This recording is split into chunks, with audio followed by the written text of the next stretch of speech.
Today we're going to cover all the dimensions for disaster management that can be asked and could be asked this year for a UPSC mains exam in 2026, and we'll try to make sure that whatever dimensions UPSC has previously asked, based on that we're able to get enough fodder for our answers so that we can write a good answer on disaster management.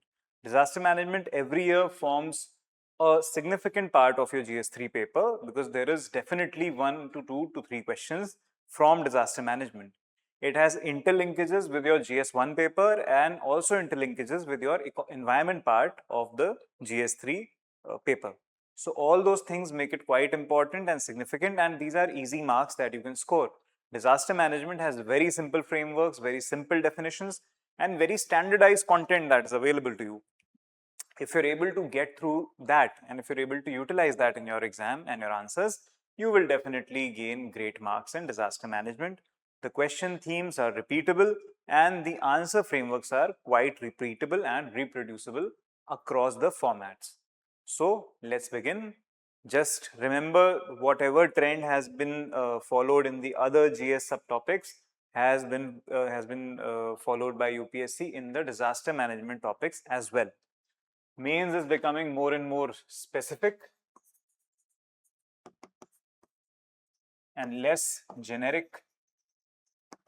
And how is that reflected in your paper? That is reflected by the presence of the questions which need you to give exact specific examples of disasters.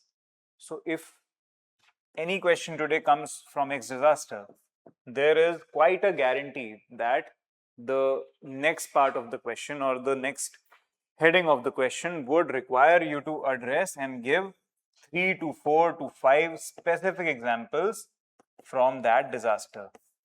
So that means apart from the various dimensions of that disaster, what needs to be prepared are also the examples of various disasters. So first, let's begin with analyzing the PYQ themes, whatever has been asked all across the years by UPSC from disaster management. So the PYQs show a very specific set of themes that are asked. Firstly, the definition of disaster management and other terms and terminologies related to disaster management. For example, what is disaster management? What is vulnerability? What are the types of vulnerabilities? What is risk or disaster risk reduction? And other such examples. So specific theoretical terminologies have been asked by UPSC all across the various years. Apart from that, what is definitely asked is steps that can be taken or are taken to tackle various kinds of disasters, or the preventive measures that can be taken to prevent the disasters. So steps and preventive measures. Along with that, the institutional response system to disasters at the national level. What are the various organs and organizations that deal with disaster management? And at the international level, what are the various frameworks or whatever the international bodies or whatever international initiatives that have been taken to tackle the problem of disasters and to undertake disaster management. So what are the underlying basic frameworks regarding disaster management? Apart from that, what is another very important aspect is the approach. So along with the steps to tackle or the preventive measures, the overall approach that has actually changed from a reactive approach to a proactive approach. That is, earlier we used to only respond to disasters, but today there is a clear preventive measures in place and there is a clear proactive approach in ensuring that disasters don't harm the people. Now, apart from this, what is a very recurrent theme is a specific set of disasters. So UPSC will ask you about urban floods, they will ask you about flooding, they will ask you about cloudburst, they will maybe ask you about landslides and various other such natural hazards or disasters. So various aspects, all these aspects, such as what are the steps that can be taken to tackle, what are the preventive measures, what is the approach to tackle, then what are the institutional response systems, along with what are the various planning measures or the preparedness measures to tackle these disasters. So preparedness, planning, preventive measures, all these regarding various disasters specifically, plus specific examples. So that means you need to have a ready-made bank of examples from the various disasters type that are possible.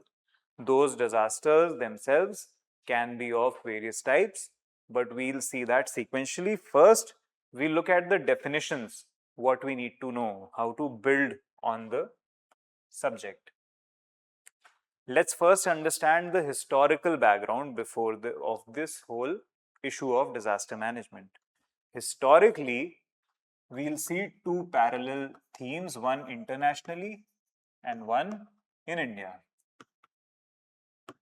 So post-industrialization and post the world wars begins the story of focusing on disaster management. So in the 1940s and 50s, disaster management was mostly focused on war-related disasters across the world, post the World War II.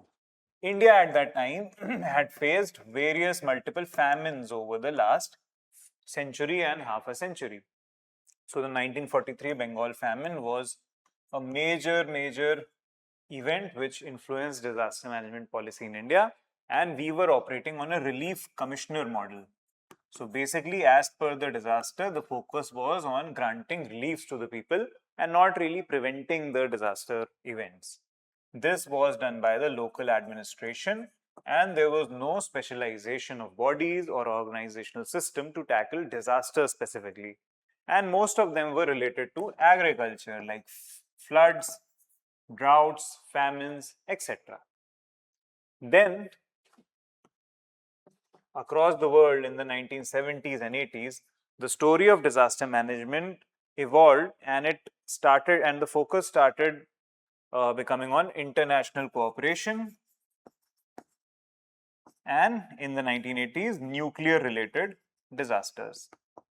While India focused on just case to case relief and providing working on a more reactive approach than a proactive approach. Then a few significant events happened. Firstly, in 1987, the UN declared 1990s to be a decade on disasters. So basically the focus happened on, the focus shifted on disasters for this decade. So disasters came into spotlight. In India, this 90s decade was, the major event was the 1919 super cyclone in Odisha, which killed and caused a lot of damage to lives and livelihoods. So the 1919 super cyclone was then followed by the 2001 earthquake in Bhuj, and then in 2004 followed by a tsunami off the coast of Indian Ocean. So this was the basic framework for the history that preceded the disaster management policy of present day. At the world level, this decade of disaster management, it was signified by the adoption of something called the Yokohama principles. Those were basically adopted in the Yokohama strategy, was adopted in 1994. So in 1994, the Yokohama strategy, which gave the overall direction to the disaster management policy of the world towards reducing the risk of disasters. So it focused on disaster risk reduction, and it gave a few principles that were mostly based on structural measures, based on engineering techniques and technology to reduce the extent of damage caused by the various disasters. Then again, because it was just a conceptual framework and it had no direct targets or direct plans regarding disaster management, in 2004, post and 2005, post the 2004 tsunami of Indian Ocean, was adopted the Hyogo framework for disasters. And the Hyogo framework against the disasters, they did not have specific targets, but they again consisted of a number of basic principles and a number of basic ideas regarding disaster risk reduction. So basically, there were no standards, no quantifiable targets. However, it talked about a few priority areas for disaster risk reduction. This was adopted by India in the 2005 Disaster Management Act, which forms the basic legal framework for the Indian disaster management system of present day. So this forms the basic framework and the basic structure under which disaster management policies are adopted in India. The basic principal change here was going to a more proactive approach in disaster management, and this proactiveness was reflected in the 2005 Disaster Management Act. So it changed from the nature of being reactive to being proactive. This has already been asked by UPSC in your previous year questions. So disaster management policy became more and more proactive rather than reactive. However, this focus on disasters, it actually failed, and this focus of the Hyogo framework, it failed because it did not have any set targets. So the lack of set targets and the lack of exact outcomes that needed to be achieved led to the Hyogo framework being a little vague, and it was not a big success. Still, millions of people died over the next decade, and a lot of loss of livelihoods and economic losses were caused due to the various disasters. So basically, these targets here, the Hyogo framework focused on integrating the disaster management with development. So integration of disaster management with the development and development planning was one of the core features of this Hyogo framework for action. This Hyogo framework was also reflected in the 2009 disaster management policy of the country. So there was the 2009 National Policy on Disaster Management. But however, the failure of the Hyogo framework or the lapses in the Hyogo framework had to be corrected. So in 2015, just as the UN had passed Agenda 2030, focusing on sustainable development goals to be achieved by 2030, it also passed the Sendai framework for disaster risk reduction. So now the focus was on reducing the risk element. So now the disaster risk reduction Sendai framework for the disaster risk reduction, it now had specific targets, which were 7 targets that were fixed. So 7 targets were fixed under this Sendai framework on disaster risk reduction, focusing on the process of reducing the risk of disasters, and they had to be met by 2030 in complementarity with the 2030 agenda. So this again forms the next framework and the next cycle of the change when it comes to evolution of disaster management policy. It contained new kinds of disasters like the chemical, biological, nuclear disasters under its ambit.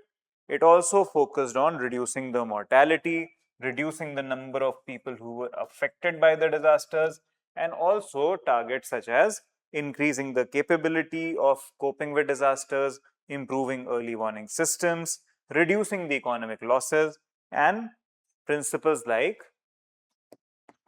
build back better, that is, to post the disaster, building better structural and organizational measures or policy measures to be more resilient towards the disasters, whatever the places, whatever the region or area is vulnerable to.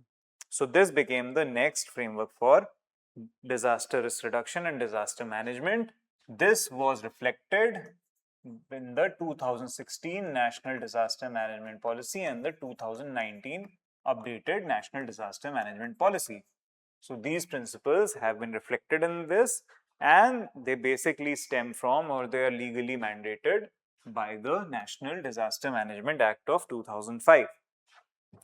Under this National Disaster Management Act, various agencies have been established. We'll see what those are: the National Disaster Management Agency, the High Level Committee, the National Executive Committee, and all such bodies that you will see in the next sections. Then, new initiatives by the government included focusing on urban disaster resilience as well as international initiatives like the Coalition on Disaster Risk, Coalition of Disaster Resilient Infrastructure. So, the CDRI was then initiated by India, which was an international coalition that focuses on ensuring that disaster risk reduction and disaster resilience is maintained by the grouping of countries. So, resilience in the infrastructure regarding disaster management. So, it focused on coalition on disaster resilient infrastructure. So, this coalition was an Indian initiative in 2019, and this was complementarily followed with the 2019 National Policy on Disaster Management. This ultimately has led to amendments finally over the years in the Disaster Management Act in 2025. Few amendments have now taken place.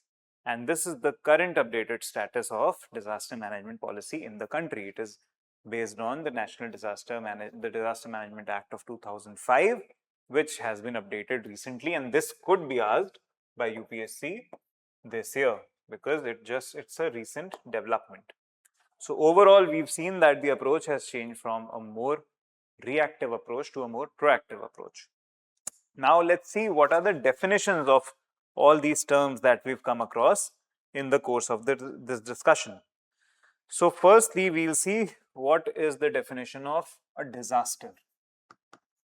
Then we'll see the definition of disaster management, and then the various terms that are related to disaster management and the process of disaster management.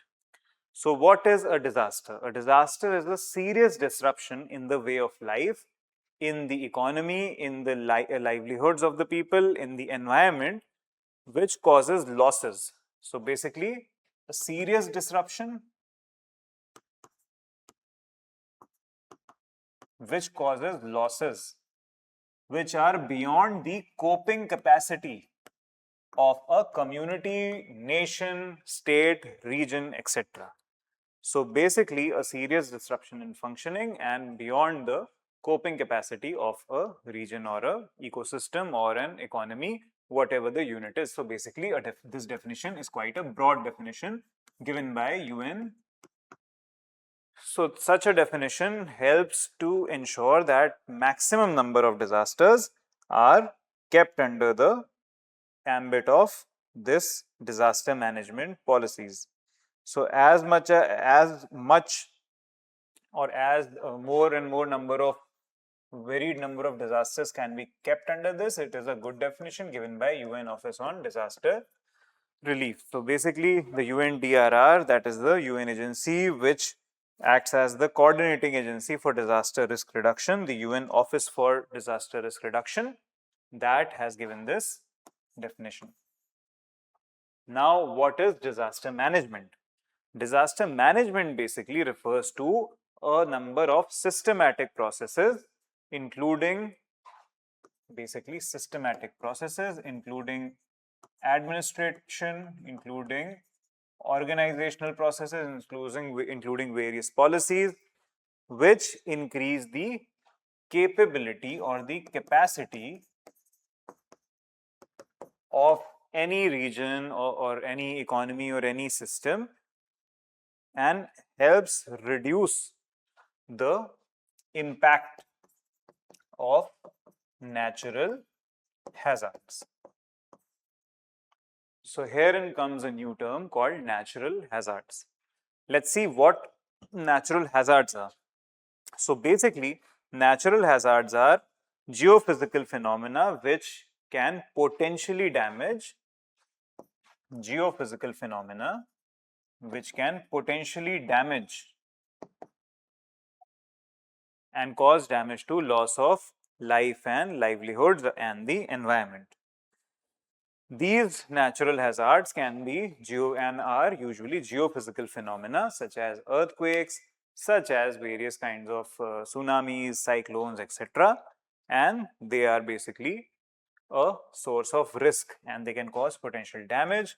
And when people come in the way or a region comes in this way, which is populated or densely populated, then these combine to produce the natural disasters. So, disasters themselves are of two types.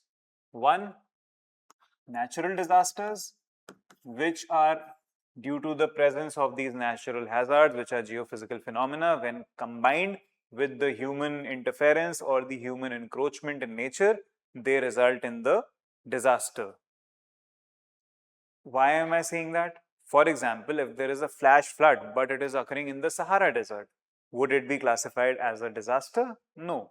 Why? Because there is no significant disruption in the way of life or the loss of life or ecosystem or the environment that can, so that it can be classified as a disaster or a natural disaster. So that is why the natural hazards, they exist because of geophysical phenomena. But once humans or anthropogenic activity comes in the way, then they get converted into disasters. Apart from that, there are some human induced disasters like chemical, biological, radiological, nuclear, etc. kinds of disasters, along with such accidents such as stampedes, bridge or infrastructural failure, and in general various kinds of unprecedented, unforeseen damaging events. Those also have the potential to be classified as disasters. In 2010 or 11, UPSC had asked a question in disaster management giving you a another type of PYQ that could be re-invoked and revived this year, is the PYQ where they asked a situational question. So situational question, as the type of questions that are asked in case studies, can be asked. UPSC asks that what would be your course of action if you witness a bus accident or a road accident in front of you. So how would you approach that? So basically, any such behavioral question can also be asked to you. You also have to ensure that the kind of answer that you give is be rooted in the basic theory and the basic concepts of disaster management. Fine. Let's move.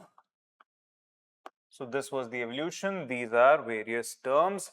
So this, we have covered what are disasters and their types, the disaster management, what it is. Disaster management as a process works in a cycle. So disaster management actually comprises of a cyclic process which begins or ends, whatever we can call, with a disaster. This disaster causes a serious disruption in the economy and the lives of the people and in the ecosystem. Now, once this disaster has occurred, starts the disaster management process or the cycle, which is first step of which is response. This response includes emergency measures and relief measures towards the affected. Relief measures include recovery and rescue. So recovery and rescue of those who are trapped in the wake of the disaster. This response is also is followed by the phase of recovery. So the response is followed by recovery. Recovery involves building back better, that is, improving the infrastructure, making it more resilient, improving the governance, improving the systems and ensuring that there is reconstruction and rehabilitation of the affected. This recovery is followed then by the phase of prevention, that is the preventive measures that take place now. Prevention involves mitigation. What is exactly mitigation? Mitigation basically refers to reducing the element of something called risk. So risk reduction that we've been constantly mentioning, that comes under the process of mitigation, which is part of the preventive part of the disaster management cycle.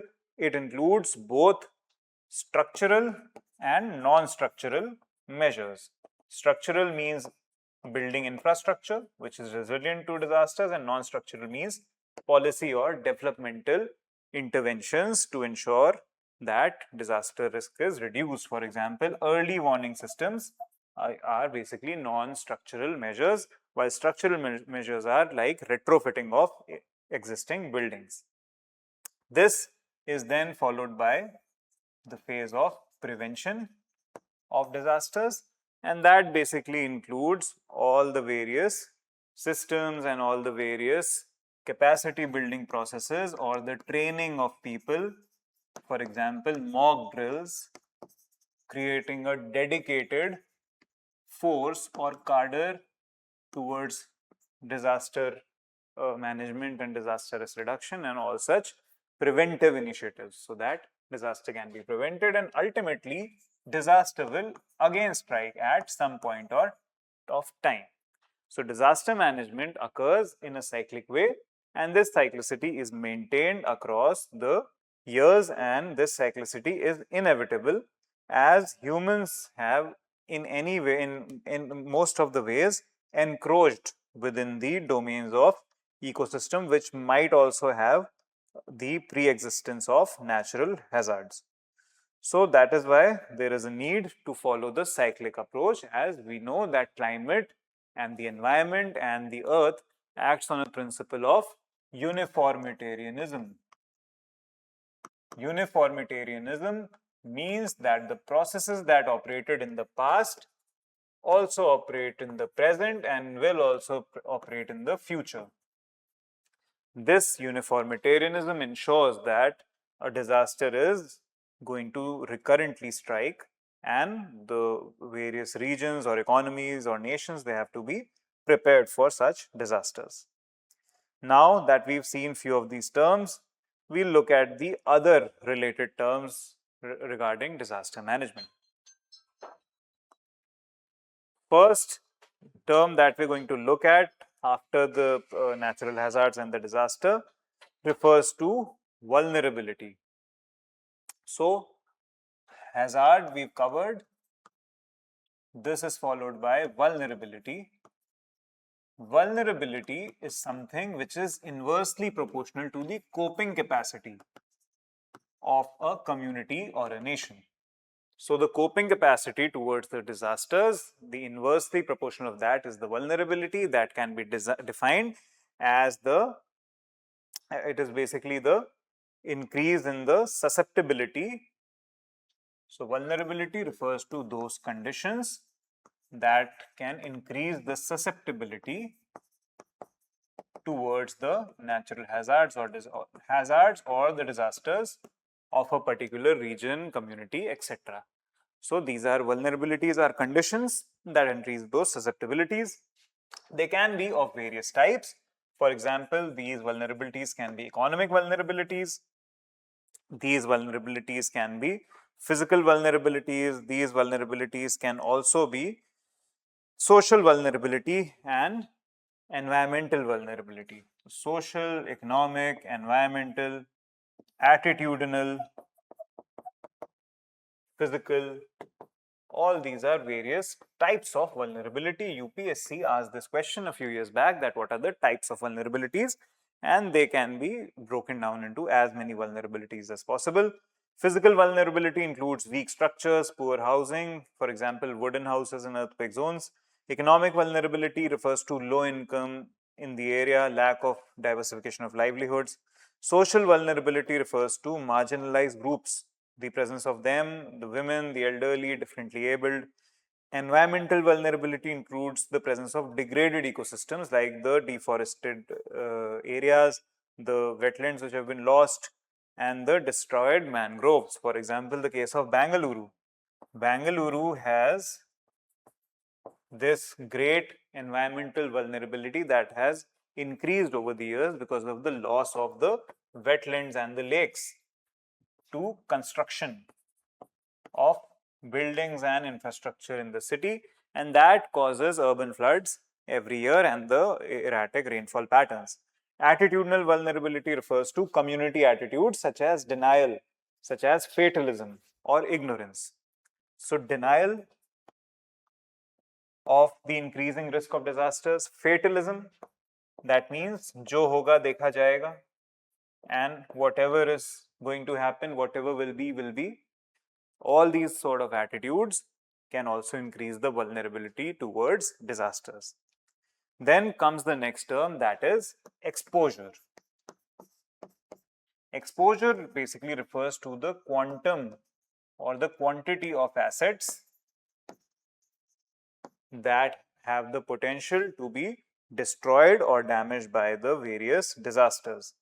So exposure basically refers to the quantity of assets that can be destroyed or are at risk from disasters. These three components, the hazard, the vulnerability, and the exposure, they all combine together to give the concept of risk. So basically, risk refers to hazard into vulnerability into exposure. And you can make a diagram like this. On one axis is hazard, on other is exposure, and on another is vulnerability, and this is risk. So this is what we refer to as disaster risk. Risk is a product of all of these three, of the hazard, the vulnerability, and the exposure, and it can be defined as the potential losses that can occur due to a disaster. So the potential losses refer to the risk related to disasters. Now, what is disaster risk reduction? Is basically measures to reduce the element of risk towards various disasters. Another term that can be asked is disaster resilience. Disaster resilience basically refers to the ability to adapt, maintain, so ability to adapt, maintain, and transform in the wake of disasters. So how resilient a community or a system or an organization or a state is to adapt to these disasters, to maintain themselves, to learn from them, and to transform themselves is basically the quantum of or the concept of disaster resilience. So these are important issues that can be asked, and that are the terminologies that can be asked. Even regarding the geophysical phenomena which we were discussing in the PYQs, one important geophysical phenomena that can be asked this year regarding the preparedness element is El Nino, which was asked a few years back. So this year is the year of Super El Nino. So what can be asked is, what are the preparedness measures that have been initiated by India to tackle the problem of or tackle the upcoming issue of Super El Nino. So these are the various aspects of that. Now let's move on to a PDF. We've understood the basic terms and concepts behind disaster management. So these are the list of high frequency topics such as disaster resilient frameworks, Sendai framework, floods, urban floods, vulnerability, risk assessment, earthquake preparedness, tsunamis, landslides, disaster management acts and policies, cloudbursts, geophysical phenomena basically, and some recent topics which have become quite specific like dam failures, GLOFs, glacial lake outburst floods, disaster resilience as an emerging concept, asteroids and how to, what are the measures that have been taken place to prepare for asteroid related disasters, tsunamis, urban floodings, cloudbursts, etc. So these are asked in some form of or other. They might also be asked within your ethics case study. Last year, a case study on the problem of cloudburst was asked, that had an aspect of cloudburst. So within the measures or the course of action, you had to mention the basic framework of disaster management and the principles on which the course of action would be based. So that gives the depth to your answers, whether in the case study, whether in GS1 or GS3 related to any of the geophysical phenomena. Disaster management can act as a great way forward in anything that you write regarding a geophysical phenomena or the changes in the geographical features section in your GS1 geography paper, or even in your environment aspect of the GS3. This year, likely questions can be based on heat waves, stampedes like the Prayagraj Mahakumbh stampede, Puri Rath Yatra, and now the New Delhi railway station stampede. All these were in news last couple of years. Then dam safety, Disaster Management Amendment Act, Coalition on Disaster Resilient Infrastructure, landslides, for example, due to the Wayanad landslide, forest fires, Bhopal gas strategy, and the Super El Nino. So if any of these themes occur or come, then that can be asked. Even the chemical, biological, radiological, nuclear disasters in the wake of Operation Sindoor can be asked, along with some recent occurrings of phenomena in the field of cyber related disasters. So those can also be asked and need to be planned for, because UPSC can ask you a very specific question, and highly likely they will ask something specific, which if you know, you will be able to answer, but if you have generic points, you won't be able to get a good answer out of it. However, if you know the basic terminology, if you know the disaster management cycle process and the various disaster risk reduction frameworks, then you can answer any of the questions and frame a good answer despite knowing lesser factually on that topic. So these are the various terms. Risk is hazard, exposure, and vulnerability. Hazard is how many assets are exposed.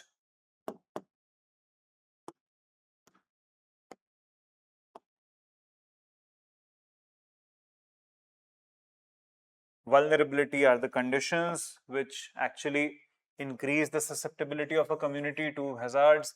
How many assets is basically the exposure. Risk is hazard into exposure into vulnerability. That's the potential of having loss due to a hazard. Disaster is a serious disruption. Disaster management is systematic processes to lessen the impact of natural hazards and disasters. And disaster resilience is the ability of individuals, communities, and organizations to adapt, transform, etc. in the face of hazards, disturbances, etc. Then comes the term of disaster risk reduction. That is the concept and practice of reducing disaster risk through systematic efforts to analyze and manage the causal factors, including now what we'll focus on. If you have to write anything on disaster risk reduction, you will break it down into reducing the hazard, reducing the vulnerability, and reducing the exposure.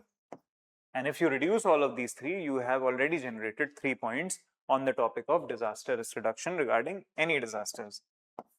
So these are the types of vulnerabilities that we've already discussed, and the disaster management cycle, including a pre-disaster phase, which is mitigation, prevention, structural and non-structural measures, preparedness, that is capacity building, mock drills, early warning systems, and prediction. Then during disaster, impact and impact assessment, relief, recovery post the disaster, response, which includes search, rescue, relief, recovery, that is restoration of services, rehabilitation in medium term, and reconstruction in the long term in the format of building back better. So this is the basic diagram that you can use to ensure you have a good conceptual understanding of disaster risk and disaster risk reduction. Now we come to the overall institutional framework that needs to be understood regarding disaster management in India, because questions on these have already been asked. So let us first understand how the whole disaster management system works. The Disaster Management Act has established something called the National Disaster Management Authority. This National Disaster Management Authority is chaired by the Prime Minister, It is the apex body in terms of disaster management, and what it does is lays down policies, plans, and guidelines. So the policies, plans, and guidelines for disaster management are laid down by this National Disaster Management Authority, chaired by the Prime Minister. It also approves the National Disaster Management Plan. So the NDMP is approved by the National Disaster Management Authority. Basically, it performs the overall policy spearheading of the disaster management. Then this National Disaster Management Authority is assisted by something called the National Executive Committee, which is chaired by the Secretary of Home Affairs, and its role is to assist the National Disaster Management Authority. Then, apart from this, the top level decision making during a disaster, it is done by the Cabinet Committee on Security and the National Crisis Management Committee. So, the Cabinet Committee on Security is the basic decision making body, while the National Crisis Management Committee performs the command, control, and coordination of disaster of the disaster and post disaster disaster management cycle steps. Basically, these are the bodies at the central level. They work in the overall coordination of the Ministry of Home Affairs, and there are designated nodal ministries specific to each disaster when it comes to whatever kind of disaster has struck an area. Now, this part is complemented by another parallel body at the parallel bodies at the state level. However, there are two more forces. Basically, that there are forces at the central level which are engaged in disaster management. First are the paramilitary forces and the central armed police forces and the armed forces, which are frequently used and utilized in terms of disaster response recovery. These are also assisted by civil volunteers from the NCC, NSS, etc. And the National Disaster Response Force, which is basically a deputation based force. It is a dedicated cadre which has the ability or the capacity to respond to disasters. It is actually headed by under the administrative control of Ministry of Home Affairs, and there are 16 battalions in NDRF taking the various officers and the soldiers or the officials from the paramilitary forces, army, etc. So this is a deputation based force which is used for response. There is an institute under the National Disaster Management Authority called the National Institute of Disaster Management for Research and Development regarding disaster management. Now, this same structure of organization is reflected in the state level disaster management mechanism. So, the Disaster Management Act of 2005, it mandates a 3-tier disaster management system: the National Disaster Management Authority, below that is the State Disaster Management Authority, and below that is the District Disaster Management Authority. So at the state level, again, is parallel such bodies such as the State Disaster Management Authority, which is assisted by the State Executive Committee, and the District Disaster Management Authority, which comes under the State Disaster Management Authority. It also comprises of the various relief officials called the relief commissioners, which are heads of the nodal departments for each specific disaster. Then there are state departments and line agencies with specific disaster management responsibilities, and a state emergency response operations center along with the state disaster response force. So as there is a national disaster response force at the national level, there is a state disaster response force at the state level. Now, regarding the funding mechanism, so we should understand what is the funding mechanism regarding these disaster management initiatives. So at the central level, there exists something called the National Disaster Relief Fund.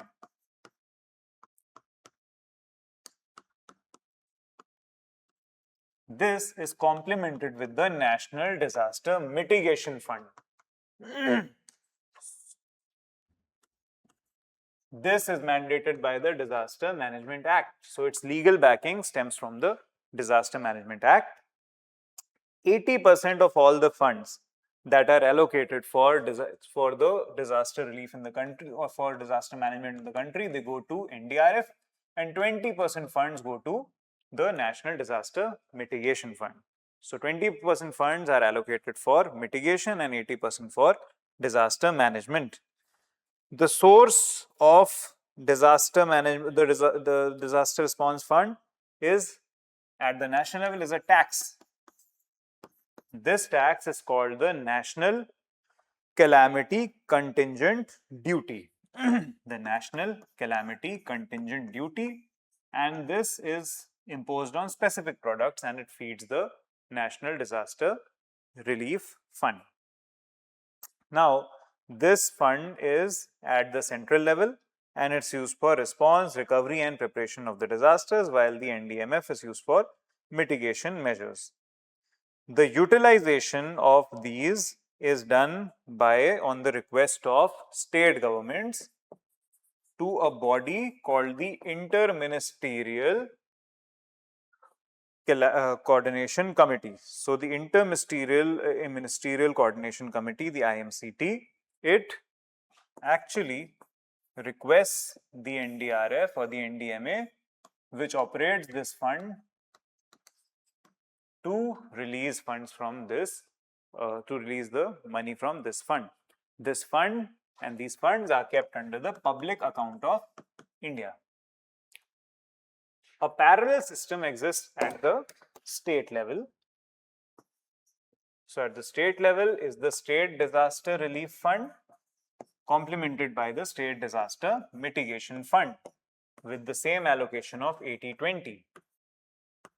This allocation is mandated by the Disaster Management Act along with the recommendations of the Finance Commission. Currently, the 16th Finance Commission has given the latest mandate regarding devolution of funds in the country. So, this State Disaster Relief Fund and the SD Mitigation Fund, it is composed of 75% share from center, 25% share from states, and in case of Himalayan states or some special states, it is 90-10. So 90% is contributed by center and 10% by the states, and this is basically the frontline fund for disaster management. So the funds which are used at the front line are not the NDRF funds but the State Disaster Relief Funds. And these funds, amongst them, according to the various recommendations of the Finance Commissions, they and the latest one being the 16 Finance Commissions, are used in a certain way. The 16 Finance Commission has done a few things that we need to understand, and one more thing that we need to know, that 10% of these funds can be for local disasters. The NDRF funds are only for notified disasters under the Disaster Management Act. So these funds have certain differences. However, there are certain recommendations which have been given by 16th Finance Commission. These need to be known by you. Firstly, the overall budget towards disaster management has been recommended to be increased. Then the number of disasters that were covered under the funding of the for the relief and mitigation have been increased in categories.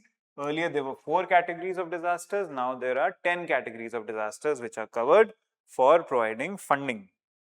Then overall the allocation today to any state for disaster relief reduction is based 70% on historical, basically expenditure, historical actual expenditure, historical actual average expenditure on disaster relief, and 30% weightage is given to something called the disaster risk index. So a disaster risk index has been made basically to ensure that funding is done in a more scientific way and in a more weighted way rather than being on a need to need basis in an arbitrary way. So 30% weightage in the allocation of funds is given to disaster risk index, and 70% weightage is given on the actual average expenditure. This disaster risk index is based on these three parameters that we have studied: hazard, vulnerability, and exposure. So this is what the current status of funding of disaster relief and disaster management in the country is based on. Now, there are certain issues regarding the disaster relief funding and the disaster mitigation funding, which are common. We need to know that, so that if there is a question, we can generate points. First is red tapeism, basically inefficiency and multiple levels of permissions and all those procedures, bureaucratic procedures that are required for the release of these funds. The issue of unspent balance is there. So what will happen to this? What is the question is, where does the unspent balance go? Does the central government take it back, or is it kept with the states? Then there are certain outdated norms regarding the dispersal of funds, because of which the fund dispersal becomes a slow and quite a delayed process. And then there is reduction or a lesser amount of spending on mitigation. So most of the funding is done for disaster relief, and for mitigation not enough funding is utilized or given. Now, what are the way forwards here? Way forwards are quite simple in this case.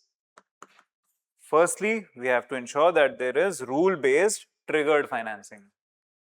So rule-based triggered financing should be the norm, which should be based on scientific parameters. For example, if the cloudburst definition involves more than 100 centimeter rainfall within an hour in a small area, that means, so if there is more than 100 mm rainfall in that area and within that time, so the funding for disaster relief should be automatically released based on this scientific parameter. Next, there should be definition. So it should be defined what a disaster is, and it should be given a definition as to what are the various tiers of disasters. So tiers of disasters or the severity of disasters should be properly defined. There should be a clear definition. Then the norms regarding should be revised regarding the dispersal of funds and the allocation of funds and the amount of funds, and the norms should be now funding based on inflation and linking it with the updated consumer price index, so that inflation is factored in while disaster management funding is being dispersed.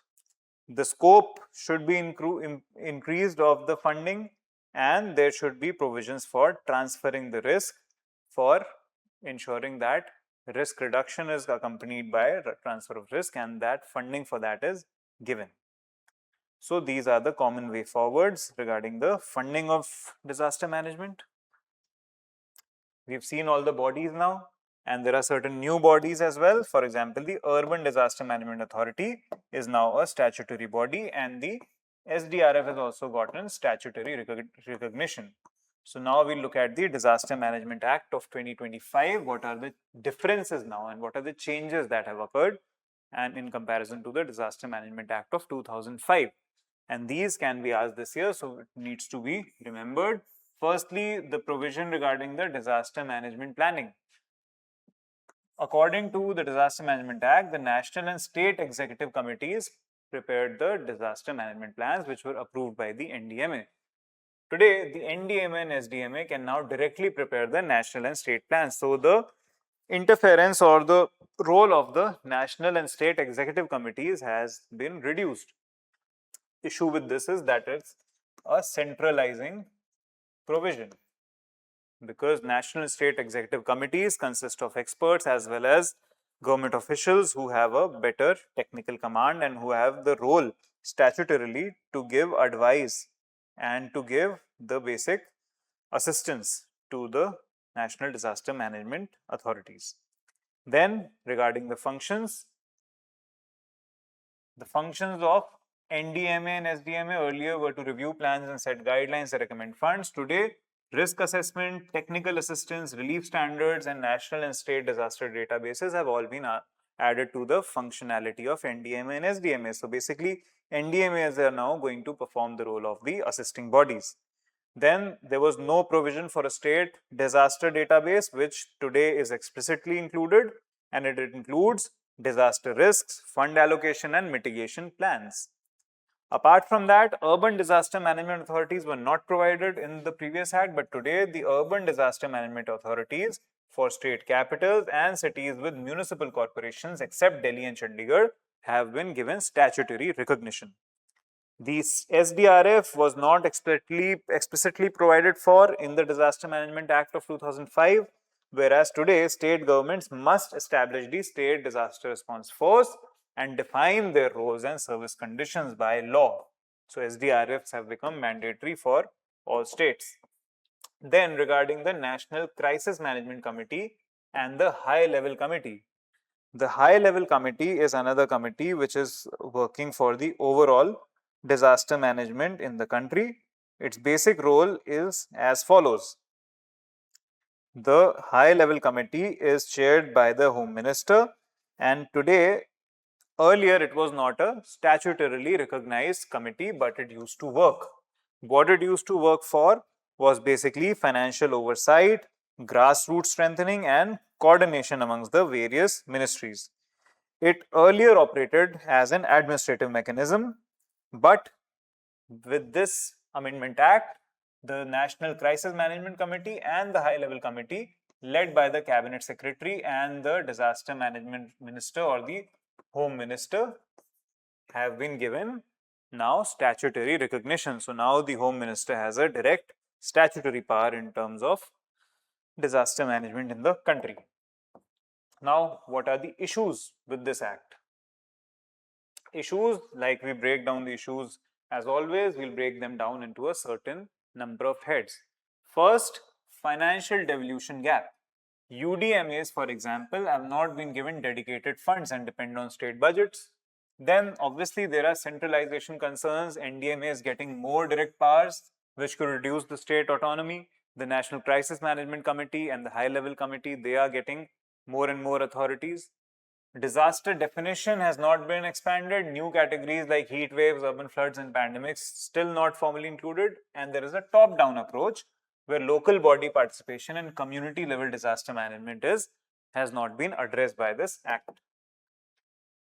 What are the way forwards here and what are the overall issues with the national disaster management system in the country? Number one is the top-down approach. It doesn't translate to last-mile adoption of disaster management policies. Public awareness is low. Coordination gaps are there. Policies are paper-based without monitoring mechanisms. And resources and trained personnel are unevenly distributed across states. That is the basic issues regarding overall any of the disaster management agencies across the overall disaster management system of the country. So, what are the way forwards here? We'll look at a few. Firstly, mainstream the disaster risk reduction into all developmental sectors, integrate them according to the Yokohama strategy with developmental process, for example, the budget, infrastructure, health, education. Then expand the definition of disasters to include slow onset disasters as well. Disasters right now are only the abrupt events. However, the slow events which are today being caused due to climate change, they are not included, such as the heat wave, such as the cold waves, the droughts, the flash floods, the urban floods, etc. They are not defined as disasters, and then that means the overall coordination is affected and the funding is affected for such events. And these events cause a significant cause of life and livelihood to the country. So basically definitions need to be updated. Then urban disaster management authorities need to be strengthened with dedicated funding, trained first responders, and a dedicated cadre. So like there is a dedicated cadre for the state disaster relief force response force, there should be a dedicated cadre for the urban disaster management called the UDRF, Urban Disaster Relief Force, and there should be a fund also called the Urban Disaster Relief Fund. So Urban Disaster Response Force and Urban Disaster Relief Funds like the state government. Then community-based disaster management is important, where more and more Aapda Mitras and Aapda Sakhi volunteers should be recruited at the village level. This is basically the involvement of the civil society into the whole disaster management cycle, so that they can be leveraged and they can help build up social capital, that is a network of social relationships that can help reduce the impact of such disastrous events. Then technologies should be leveraged like the FAST 30, that is the forest fire alert system. Mausam app, Mausam is the new modeling and the new forecasting system for monsoon, and Bhukamp app and Bhuscalan app for various disasters. Bhuscalan app is for landslides and Bhukamp is for earthquakes, for allowing the citizens to report the occurrence of any minor or major landslide in the country. Next come the conduction of regular mock drills and ensuring compliances with the building codes. So the building codes should include the various disaster issues. The issue of fires in buildings is in news in 2026, especially in the wake of the heat waves and the super El Nino. More and more occurrences of fires, urban fires are occurring, and urban fires forms an important topic for this year. For that, regular mock drills and new building codes are needed, which have to be enforced, which are being enforced. For example, in Lucknow in 2026, there was a tragic fire in such a building which was being used for commercial purposes, while it did not have appropriate permissions. So regarding that, there is a campaign going on to check on that issue. Then regular mock drills along with integrating the disaster management curriculum into various educational institutions at various levels like the schools, universities, colleges, etc. Now we come to what is India's National Disaster Management Plan. So India's disaster management plan is basically, the latest one was given in 2019. In 2019, this disaster management plan was formulated based on the Sendai framework and the Paris Climate Change Agreement. So regarding India's National Disaster Management Plan 2019, this is the key policy document which contains the framework for disaster management planning regarding specific disasters and the overall methodology through which disasters should be managed. This is rooted in the Sendai Disaster Risk Reduction Framework, and it supersedes the National Disaster Management Plan and Policy of 2019, and it is also based on the Paris Agreement, which is part of the Agenda 2030 towards sustainable development. So this is the comprehensive blueprint for disaster management in the country. What is the basic legal routing of it is through, again, the Disaster Management Act, which mandates the formulation of these plans by the NDMA, that is the National Disaster Management Authority. It is a dynamic document. As you can see, it is updated periodically from 2016 to 2019. It was updated. The scope is again prevention, mitigation, preparedness, capacity building, and integrating it into developmental plans. And there are certain 6 pillars. Now, these 6 pillars will form the basic crux of all your answers. So if any question on any disaster is asked, for example, if there's a question on cloudburst, if there's a question on asteroids, if there's a question on bridge failure or infrastructure failure, like there were many bridges which fell over the last year, if there's a question on fires, urban fires, so you take the most random kind of disaster or hazard, and then you can apply this framework here. So this disaster risk reduction framework consists of basically 6 priorities of the Sendai framework, or the 4 priorities of the Sendai frameworks, which have been sequentially arranged in a way which is logical and which gives a great framework for any answer.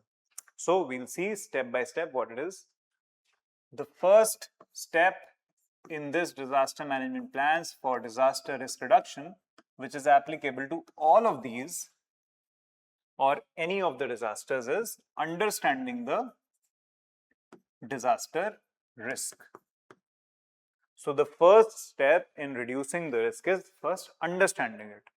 How this is done is through something called hazard vulnerability capability, hazard risk vulnerability and capacity assessment. So HRVCA, this is what you should remember: hazard risk vulnerability capacity or capability assessment. This, along with monitoring systems and early warning systems, hazard zonation, all of this at even a micro level to the meso and the mega level, all this forms the part of components of understanding the disaster risk. So all the studies that are undertaken, for example, the Geological Survey of India, it acts as the nodal agency for landslides in the country. So whatever studies that GSI is conducting on landslides, that becomes part of the first step, that is understanding the risk of the disasters. The next one is basically interagency coordination. So all the agencies that we've come across till now, the coordination among them becomes a common point for any of the disasters, starting from the NDMA to the SDMA to the DDMA to the UDMA, the NCMC, the HLC, the NEC, all these are, or the NDRF, SDRF, all this or coordination with the local administration, giving warnings. So warnings, response, rehabilitation and relief measures, all this, and basically providing the data and information forms part of interagency coordination. Then comes the third step, that is structural measures. We've already covered that previously. Basically, it refers to things like retrofitting of buildings. So if there are old buildings that do not meet the seismic norms or standards, they should be retrofitted in a way that they become safer. It involves physical infrastructure improvement and making shelters. For example, something called multi-hazard shelters. So multi-hazard shelters, for example, in areas which are affected by cyclones. So cyclones can be accompanied by floods as well. Or there could be issues like heat waves in the same area in another season. So there should be multi-hazard shelters which can be adapted and used for other many kinds of disasters, thereby increasing the disaster resilience. Then comes investing in non-structural measures. So first was investing in structural measures, this next is investing in non-structural measures. That includes laws, norms, rules, regulations, guidelines, and many such things. So all these, they can be included here, including the building codes. Then comes the component of capacity development, that refers to training of volunteers, of dedicated forces and the cadres such as the NDRF, SDRF, etc.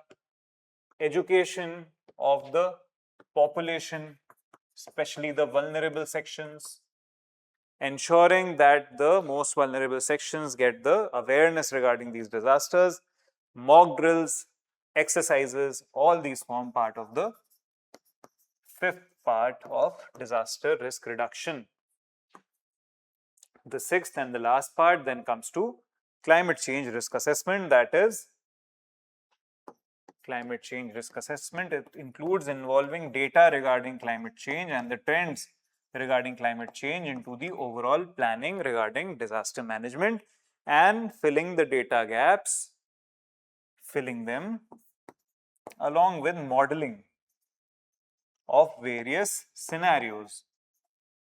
So for the longer term, modeling should be done.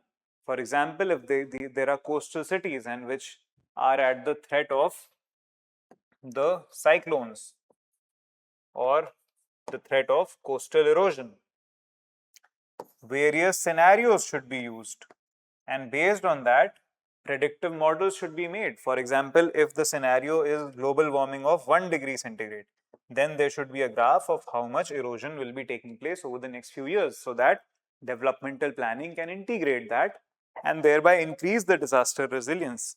If there is a scenario where there is a 5-degree global warming rise or average temperature rise, then there should be another scenario. So these should be modeled. This was also done by the limits to growth exercise that took place in 1970s by the Club of Rome, wherein they modeled the population expansion according to various different scenarios and tried to get to the point where they could understand at what year or at what point of time would the population breach the carrying capacity of the earth. So various scenarios have been modeled, which are today used in developmental planning in the longer term. So this forms the 6 basic thematic areas of the National Disaster Management Plan and the components of disaster risk reduction. These need to be memorized and these measures need to be adapted and adopted according to each and every disaster to generate 6 unique points. So these are the 6 points and these have to be used and utilized in this way.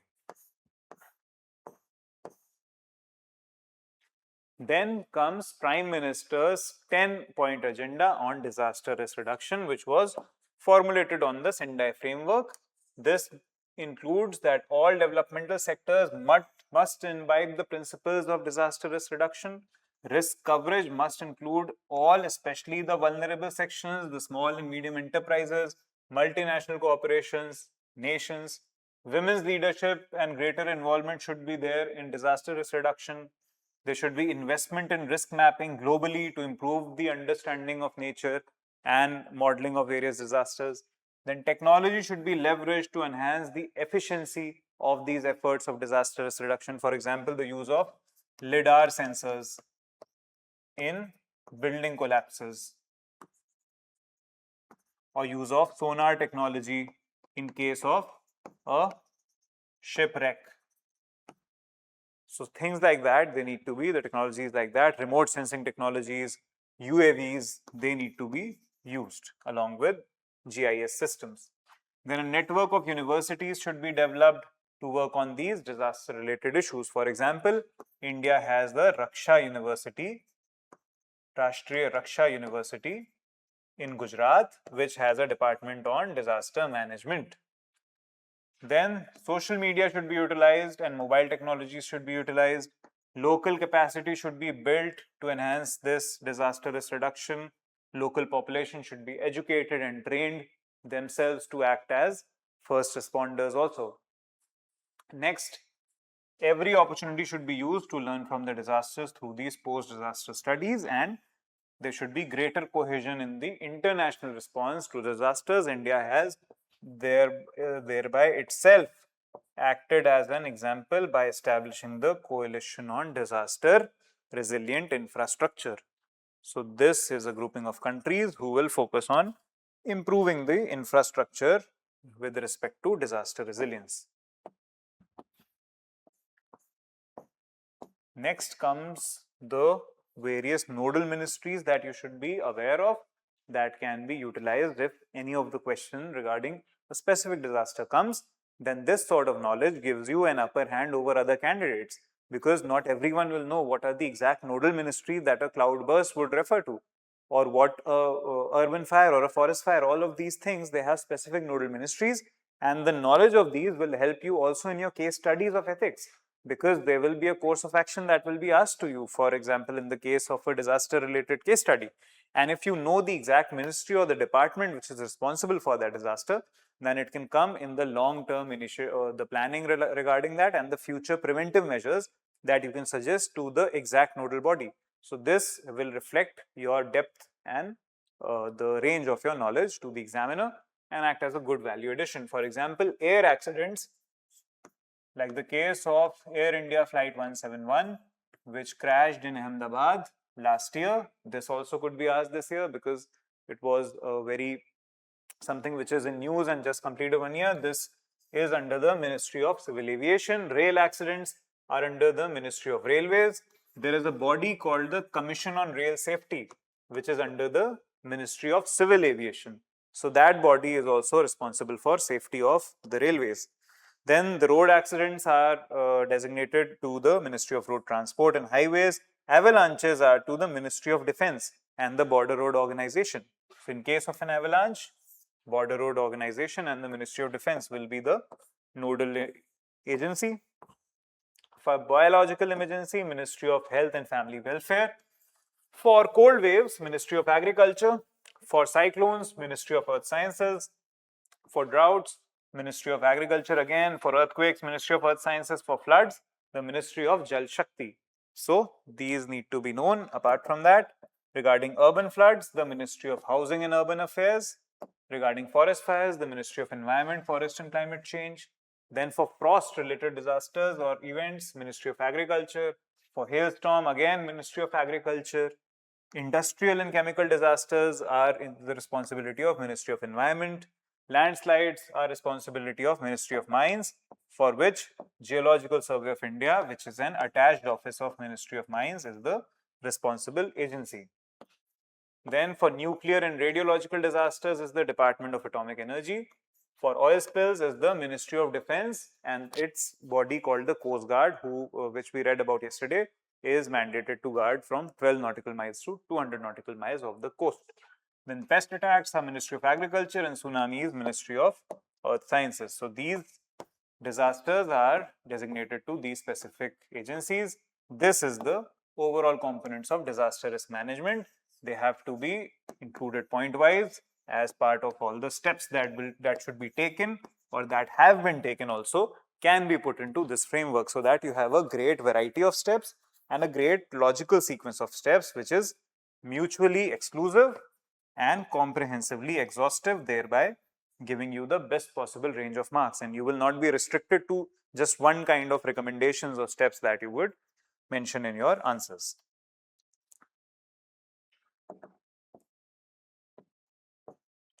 Next, we've already seen the global framework, so we know about these various offices. UN Disaster Relief Office was established in 1972. Then International Decade for Natural Disaster Reduction was declared by the UN General Assembly in 1987. From 1990 to 2000, then 1994 was the World Conference on Natural Disaster Reduction and produced the Yokohama Strategy and Plan of Action. 2005 is the Hyogo Framework for Action, and then 2015 was the Risk Reduction Framework of Sendai.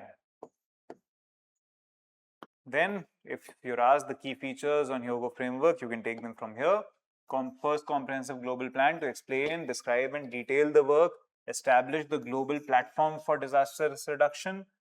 It had notable successes. It reduced disaster risk, decreased mortality, and focused on 5 priorities, which were finally written formally to make it more solid regarding governance, risk identification, knowledge, underlying risk factors, and preparedness. However, there were issues that disasters still continued to take a heavy toll. It did not adequately address the economic losses from disasters. It lacked binding targets and measurable goals, and it had insufficient integration of climate change within the disaster risk reduction framework, which, as we've seen now, is now the final long-term step is to include climate change adaptation. Today is the current age of Sendai framework on disaster reduction. It has 7 global targets which we've discussed: A, B, C, D, E, F, and G. Basically, one is related to decreasing mortality. One is number of people should be affected should be decreased. Then there should be direct economic losses which should be lesser. Then the disaster damage to critical infrastructure should be reduced. Then the number of countries with national and local strategies for disaster risk reduction should be increased. International cooperation to developing countries should be increased, and the availability and access to multi-hazard early warning systems should be part of the disaster risk reduction frameworks.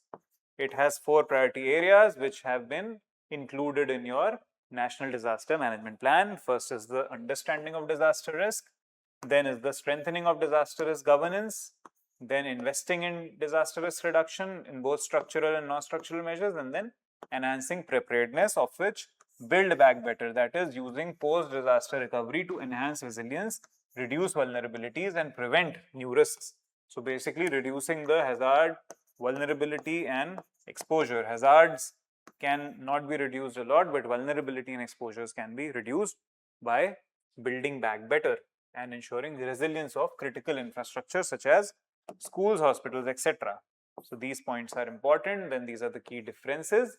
Basically, the Hyogo framework had no global specific targets, and that has specific 7 targets, and it focuses less on the economic losses and climate change, whereas it focuses on building back better and including climate change in the framework.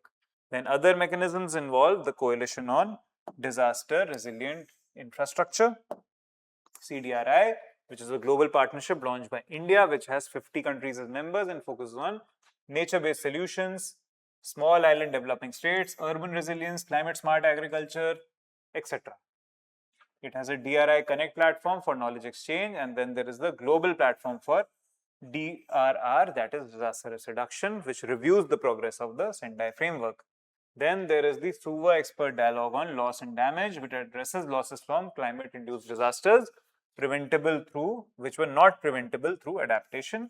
There is also a loss and damage fund, which is operated under the Paris Climate Agreement, which has now been made formally legal.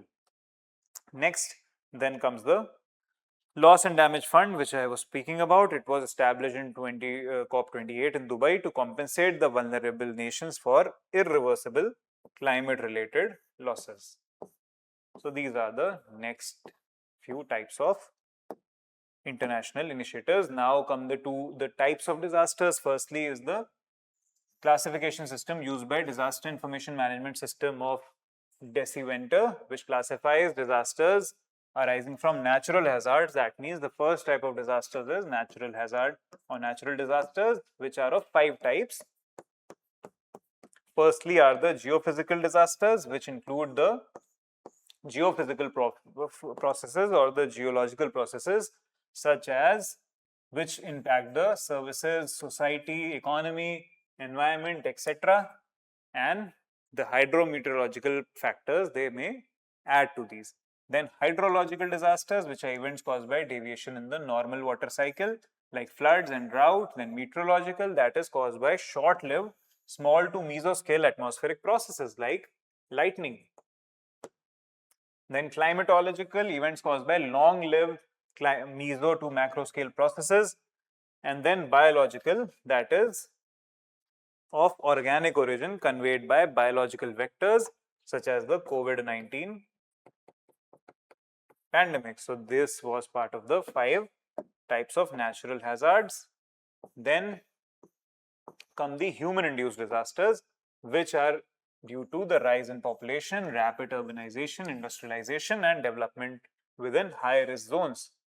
And along with climate change, which aggravates this. So due to inadequate preparedness, communities and animals are at increased risk from many of these. For example, building collapses, air, rail or sea related accidents, fires, mine flooding, urban flooding, oil spills, etc.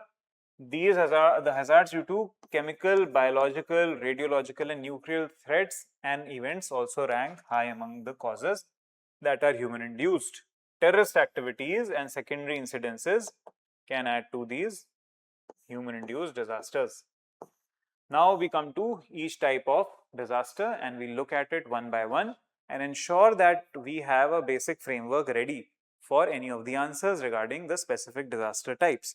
Now, a duty here is to ensure that the similar framework is applicable to every disaster and we know about it in a brief and short way. The best part is to follow a simple logical sequence of how every topic should be broken down into and to be studied. This sort of classification has been made in the study material that has been given to you. So you don't need to make your own notes. You can easily revise from here. This is only a group of 40 pages and you can easily, very easily just revise them because everything you need is within these notes. Firstly, for any disaster, what you need to make in your answer or include in your answer is a map or a diagram or both. So for example, if there is a tsunami related question, you should include a map of tsunami affected zones, high probable tsunami zones in the world. So you can make a world map in a quick way and make those zones which are suppose surrounding the ring of fire as high tsunami zones, or located near the trenches such as the Sunda Trench or the Java Trench. So you can make such zones as tsunami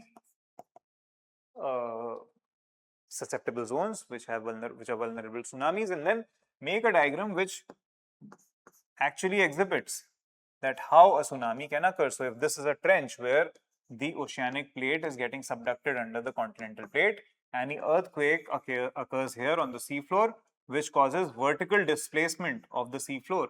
So this will cause a vertical displacement in the column of water, and the waves will rise to very great speeds and great heights and cause the tsunami, that is the flooding that is caused by these earthquakes.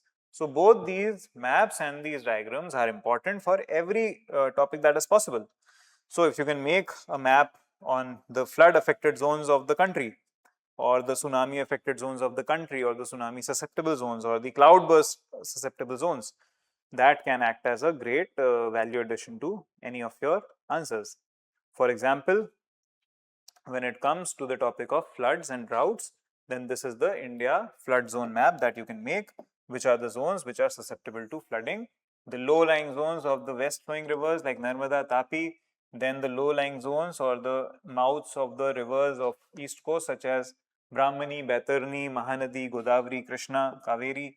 Then the western India, northwest India, where the 5 rivers of Punjab they flow through, and then the whole Ganga Valley and the Yamuna River tributary system, the Kosi River system, which all merges here in Bihar, and then in West Bengal it flows out along with merging with the Brahmaputra related regions, which are again flood affected. So basically these are the regions of low-lying topography in the river valleys.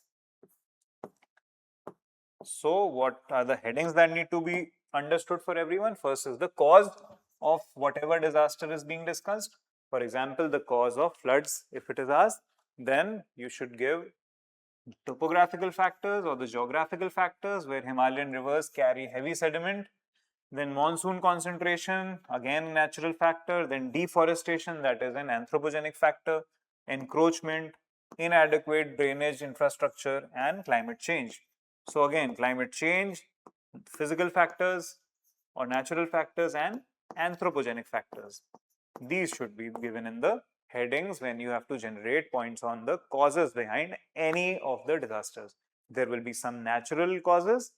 For example, flooding is an essential part of the monsoon climate. So every year the monsoon arrives is accompanied by some or the other kind of flooding. Even rice cultivation is based on that flooding.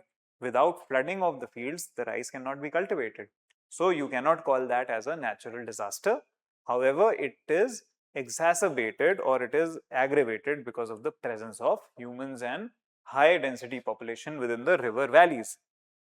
So we have to ensure that we include both natural factors as well as the anthropogenic factors, and then add climate change to the mix to increase or generate more points.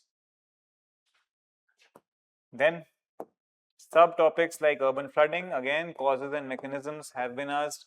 So what happens is in urban areas is high intensity short duration rainfall which exceeds the drainage capacity of the stormwater systems, which are inadequate because of the overpopulated cities. Cities constitute 3 to 4% of the country's area.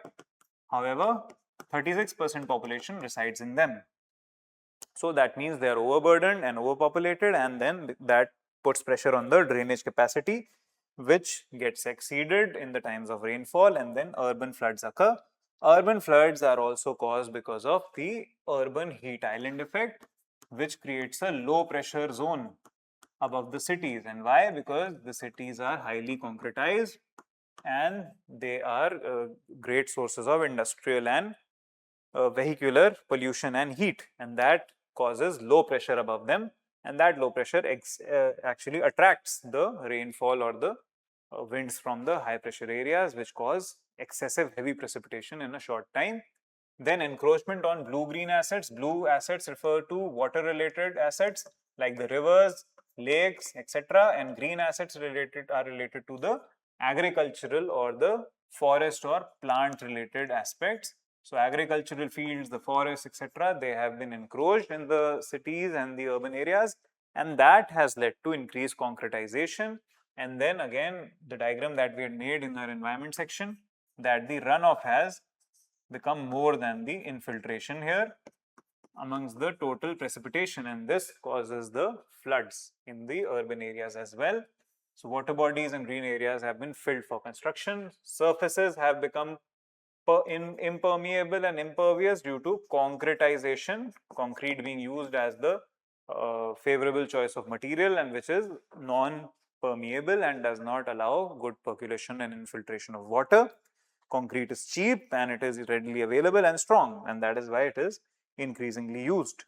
Then fragmented urban governance, there are multiple agencies with overlapping jurisdictions, and then the climate change issue, which is represented by the presence of urban heat islands. Then you should mention certain urban flash flood events of the recent times, for example, Chennai 2022, Delhi 2023, Bangalore and Ahmedabad 2022, and these questions can be directly asked. Then there were certain guidelines for urban flooding that are given in the National Disaster Management Plan. These can be also adapted to the floods and droughts, and then they can be used again, the 4 to 6 headings from understanding disaster risk, that is using satellite linked automatic rain gauges for real time monitoring, land use planning based on multi-hazard disaster risk assessment, and high resolution satellite imagery for capturing the and carrying out the natural resource assessment of the area and the natural capacity of the carrying capacity of the area.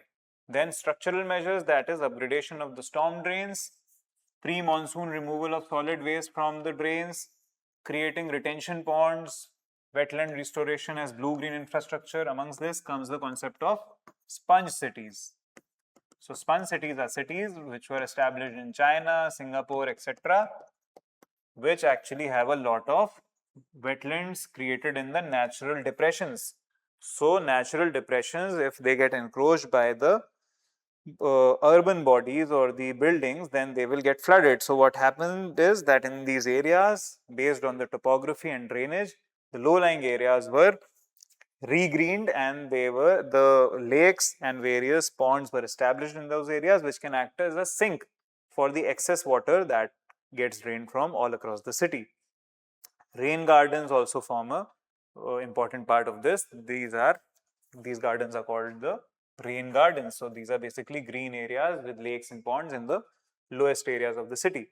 This apart from this, there is something called bioswales that can be used here. So bioswales are basically vegetated dishes. These are vegetated ditches which can act as sinks for the water and which can help infiltrate the water and reduce, basically the target is to reduce the runoff and increase the infiltration. Infiltration increase could also enhance the groundwater table, thereby increasing the water availability and balancing the hydrological cycle, while reducing runoff will reduce the floods. So this will be the criteria that will be for the way forward. Case study is the Ahmedabad storm water tunnel, which diverts cloudburst runoff from the walled city to Sabarmati river, and it can be used as a model example.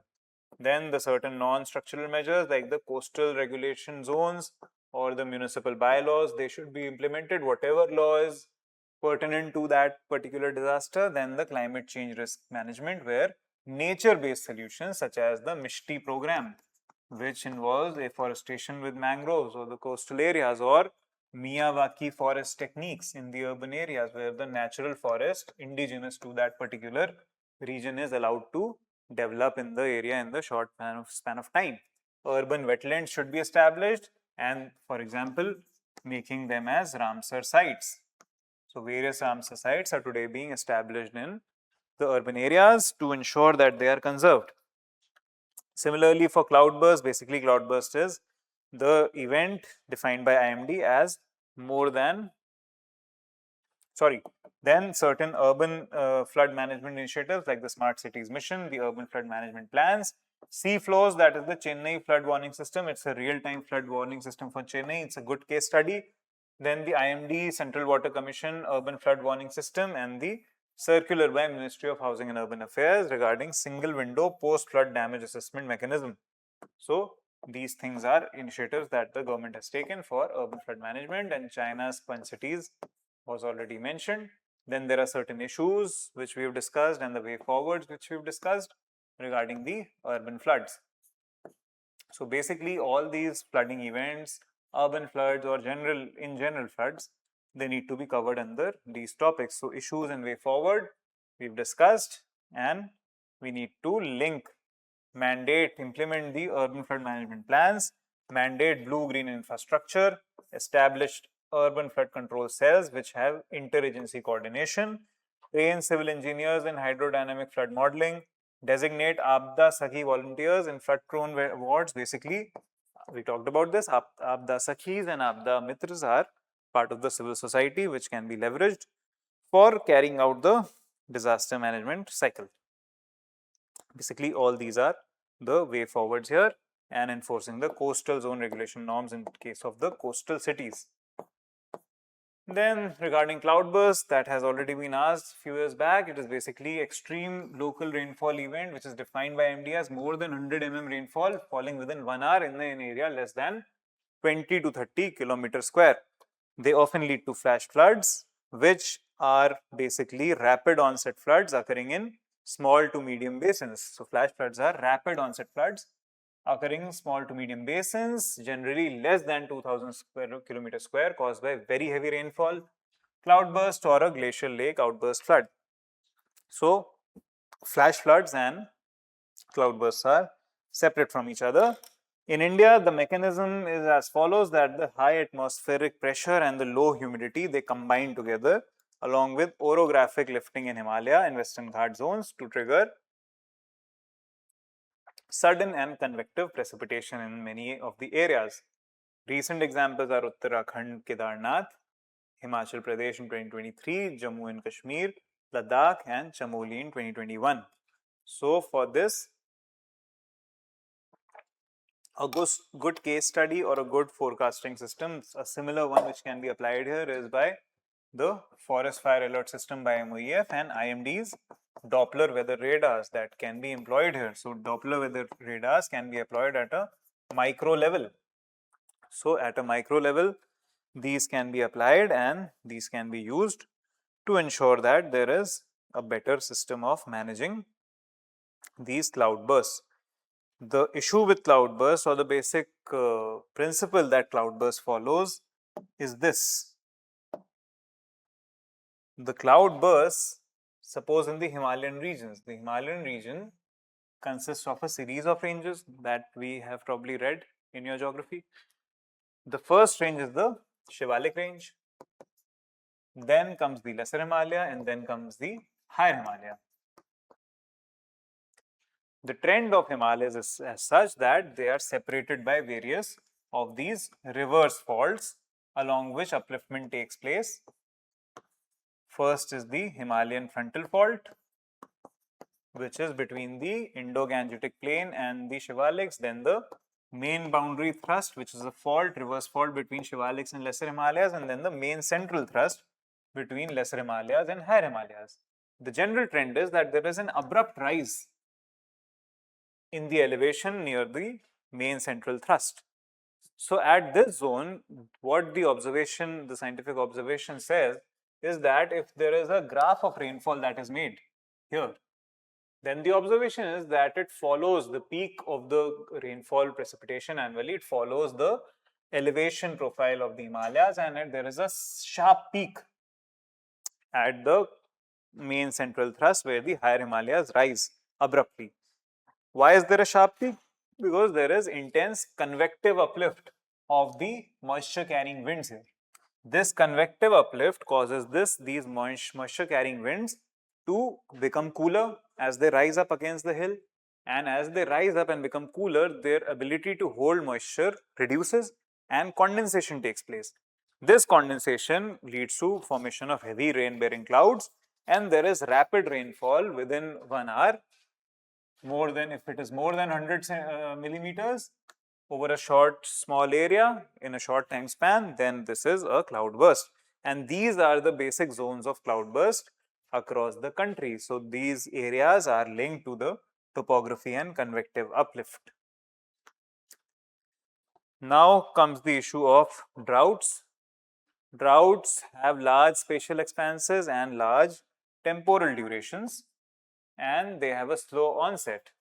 They have long-lasting effects on vulnerable sections, and the drought-prone areas of India are Rajasthan, Marathwada, Vidarbha, Bundelkhand, etc. Basically, the rain shadow regions of the Indian subcontinent, where the precipitation-bearing monsoon winds are not able to reach. The norms for identification are specified by National Disaster Management Authority based on rainfall deficit, crop damage, livestock losses, drinking water scarcity, and such quantifiable parameters. Then regarding El Nino and La Nina, National Disaster Management Authority gave guidelines in 2010 which focuses on mechanisms to deal with the likely fallouts of El Nino and La Nina. The causes of droughts in India is failure of southwest monsoon during suppose the El Nino years, the weak northeast monsoon, over exploitation of groundwater, and poor water conservation practices. Regarding the NDMP guidelines on El Nino, we should know a few things. Firstly, they are linked to droughts, heat waves, and erratic precipitation. So, in 2010, the NDMA recognized drought as a disaster, and the similar kind of preparatory events are included. Firstly, the early warning and dissemination system, where the IMD gives data and tracks data from the Oceanic Nino Index and the Southern Oscillation Index.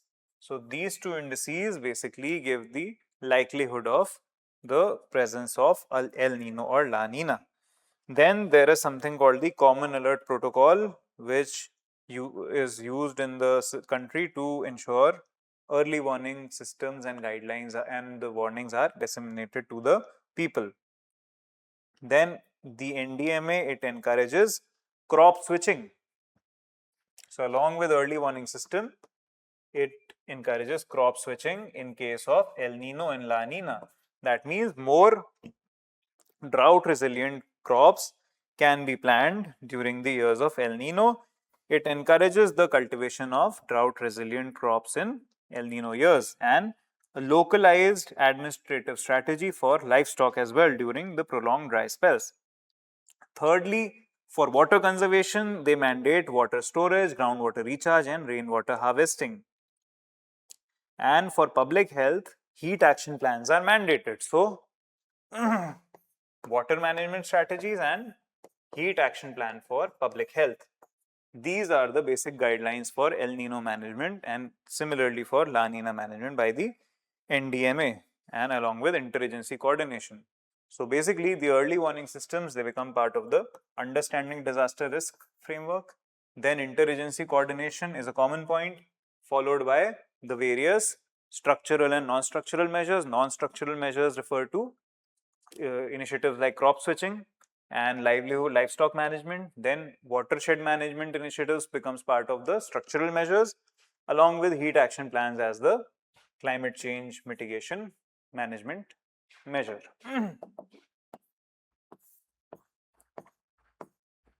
Then the common issues now. For the part of the flooding and the cloudbursts and such other disasters, common issues we've seen. Early warning systems are lacking. These events are quite rapid and unpredictable, and there is unplanned development in the various areas. And for that, we need systems like the Doppler weather radar, multi-hazard zonation, early warning systems, and ecologically safe infrastructure. So, Catch the Rain, that is the Jal Shakti Abhiyan, that is a good initiative for rainwater harvesting, which can help with both floods and droughts. For droughts, there is issue of overexploitation of groundwater. The water management system is fragmented. There are very ineffective early warning systems, and the rural economy is poor and economically vulnerable. Way forward for the droughts is micro irrigation. For example, per drop more crop component या हर खेत को पानी component of the PM KSY Krishi Sinchai Yojana. Then cropping patterns should be shifted. According to Indian guidelines, there should be better early warning systems and direct monitoring of the issues regarding the drought data. Similarly, we'll follow the same template for the rest of the disasters. Get to earthquakes, we should have an idea of the map of the seismic map of the country, wherein there are 4 zones: zone 2 to zone 3 to 4 to 5. 5 is the zone of highest seismic vulnerability. It coincides with areas where there is active tectonic activity occurring. So if you have a knowledge of basic plate tectonics and the physiography of Indian plate, you can easily help designate and identify the high risk areas in terms of seismic hazards. So in terms of seismic vulnerability, we need to make a map and a diagram here. For earthquakes, we need some data. For example, 59% of India is vulnerable to earthquake-related hazards. There was a new development last year where the Bureau of Indian Standards, which formulates all these maps regarding seismic hazard zonation or various standardization of different things in the country. So it made the updated seismic map, which places more than 60% of the country in a seismically vulnerable zone, and it increased the number of zones from 4 to 5. There was a new zone 6 added, which was the highest zone of vulnerability within the Himalayas and few other regions. Now, the problem that occurred was that there were certain scientific objections and policy related objections regarding the inclusion of various cities or areas in lesser risk areas than the actual reality. So, because of a lot of stakeholder discussion and some kind of opposition from various parties, that new seismic map, that the draft notification regarding that was taken back, rolled back. So at present, we have the same old seismic map of India. So don't get confused, because that was taken back a few months back. So I hope that you do not make the new seismic map of India, because that is not the correct map right now. However, if till your means that map gets accepted and it gets notified again in an official, through an official channel, then definitely you should use that data and information for your answers. Then regarding the status of India's seismic vulnerability, 59% land is prone to earthquakes. There are 4 seismic zones. Zone 5 includes Northeast, Jammu and Kashmir, Himachal, Uttarakhand, etc. And the geological reason basically is the plate tectonics, where Indian plate is colliding and with the Eurasian plate, and the Himalayan belt is forming, and the rate of collision is about 5 centimeter per year, and the Himalayas are also getting constantly uplifted. Then you should have a note of the recent earthquake events. For example, the Myanmar earthquake in March 2025, the Japan Noto Peninsula earthquake, the Herat earthquake in Afghanistan. Then there was an earthquakes in Afghanistan and Kashmir over the past few years. And also, there was a recent undersea earthquake in the Pacific Ocean, which led to tsunamis across the whole Pacific. For example, the tsunami in Kamchatka Peninsula in Russia. So these are recent earthquake events. Then the issues regarding earthquake management again are the same. The framework remains same. All the 6 parameters of the NDMP we'll use to generate the issues as well as the way forward. Specific government initiatives are needed to be known, like the National Disaster Management Guidelines on Earthquakes, the National Earthquake Risk Mitigation Project, the Bhukamp app of the IMD for real-time earthquake updates, then NDMA's earthquake risk indexing, then indigenous earthquake resistant Dhaji Devari houses, they need to be used as case studies, and traditional houses on stilts that are made in the northeast, they are also useful in protecting the urban structure or the structures from earthquakes, and sharing data with INCOIS, which is a body under the Ministry of Earth Sciences, about undersea earthquakes. So these are the initiatives. NDMA guidelines again remain the same. I'll not repeat the framework. You should read it because we do not have much time to just read the same things. You have to apply them in your answers by reading it yourself. There's no point of just going through the basic plan of NDMA. However, way forward and issues should be again used. NDMA's earthquake risk index has to be expanded to towns above, all towns above 50,000 population. Seismic microzonation should be mandatory before giving building permissions in zone 4 and 5 areas. This is an important initiative in earthquake management, especially in the urban areas. Then there should be a national repository of building stock vulnerability area. Earthquake engineering should be integrated in all civil engineering and architecture curriculum, and there should be investment in community-based earthquake preparedness using Aapda Mitras for search and rescue. Old government buildings and old buildings can be retrofitted using public-private partnerships as well.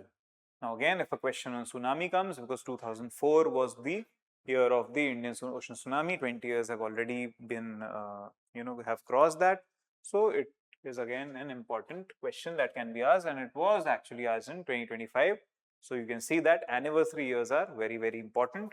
2025 marked actually the point where tsunami had happened 20 years ago. So we should be careful about the disasters or whatever important events happened in 2005 and 6. For example, there were the Mumbai urban floods in 2005. They have also completed 20 years.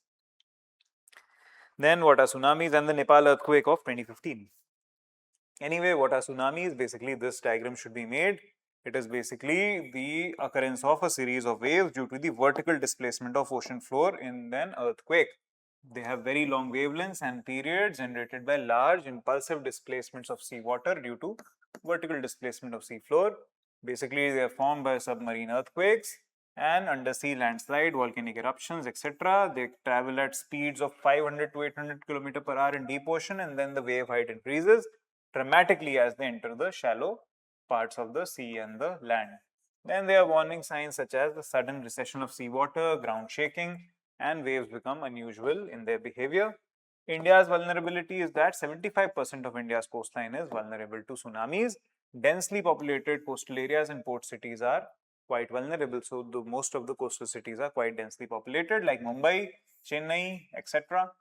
Paleo tsunami studies are very much lacking, and that is why we do not have historical records of tsunamis, which will hinder the prediction of the future tsunami events. So forecasting depends on the whatever has happened in the past. And the low-lying areas of ocean basins and these islands as well as the coastal areas are at risk. The case study on Indian tsunami needs to be remembered. If there is ever a question, especially a 15 marker, this case study on Indian tsunami should be used regarding how many people were killed, then what happened after that, and then the establishment of the Indian Ocean early warning system of tsunami. So the Indian Tsunami Early Warning Center at INCOIS was established, which has now helped in early prediction and warning system for tsunamis. Then recent events, for example, 2025, the Kamchatka Peninsula tsunami, where very little loss of life and property took place in this. Why? Because firstly, there was very little vertical displacement of the ocean floor. Second, it happened in the open waters of the Pacific, so the waves spread in all directions and it dissipated the effects. Kamchatka Peninsula itself is at a height, so there is a cliff that protects it, and it is sparsely populated, being in Russia's far east, which has a very harsh climate. Apart from that, there was early warning all across the US and the Japanese coast. So these early warning systems, along with rapid evacuations, they helped reduce the impact of this tsunami. The magnitude of the earthquake was measured 8.8 on the Richter scale. It was one of the strongest earthquakes felt because 9 and 10 are the upper limits. So, despite being one of the strongest earthquakes, as the displacement was not vertical and due to natural and human factors, the various threats were highly attenuated. Now, India's tsunami preparedness, the various initiatives, they need to be remembered. For example, the Indian National Center for Ocean Information Services, under which the tsunami early warning system operates. Then hazard line mapping has been done of entire coastline. Coastline has been protected under the CRZ, the Coastal Regulatory Zone Notification, under the Environmental Protection Act. The NDMA guidelines under the National Disaster Management Plan have been formulated. And then international initiatives by UNESCO and Tsunami Ready Villages in Odisha are good studies. Again, the understanding risk or the guidelines, they remain the same, and issues and way forward also can be done easily using the same similar model that we have applied all across the various other geophysical disasters. So, like this, all the various disasters have been covered. For example, regarding landslides, an important data is that 12% of all the India's coast is susceptible to landslides, and GSI is the nodal agency which helps in the it acts as a nodal agency for the landslide related issues. What it can be defined as the movement of a mass of rock, debris or earth down a slope under the influence of gravity. It is basically a form of mass wasting. Then again, regarding landslides, this landslide hazard map of India, this needs to be drawn in any of the questions, whether in GS1 or GS3. And there are three types of zones: very high vulnerability, high to moderate, and moderate to low vulnerability zones. Then a question was asked a few years back that why Himalayas are more prone to landslides than Western Ghats.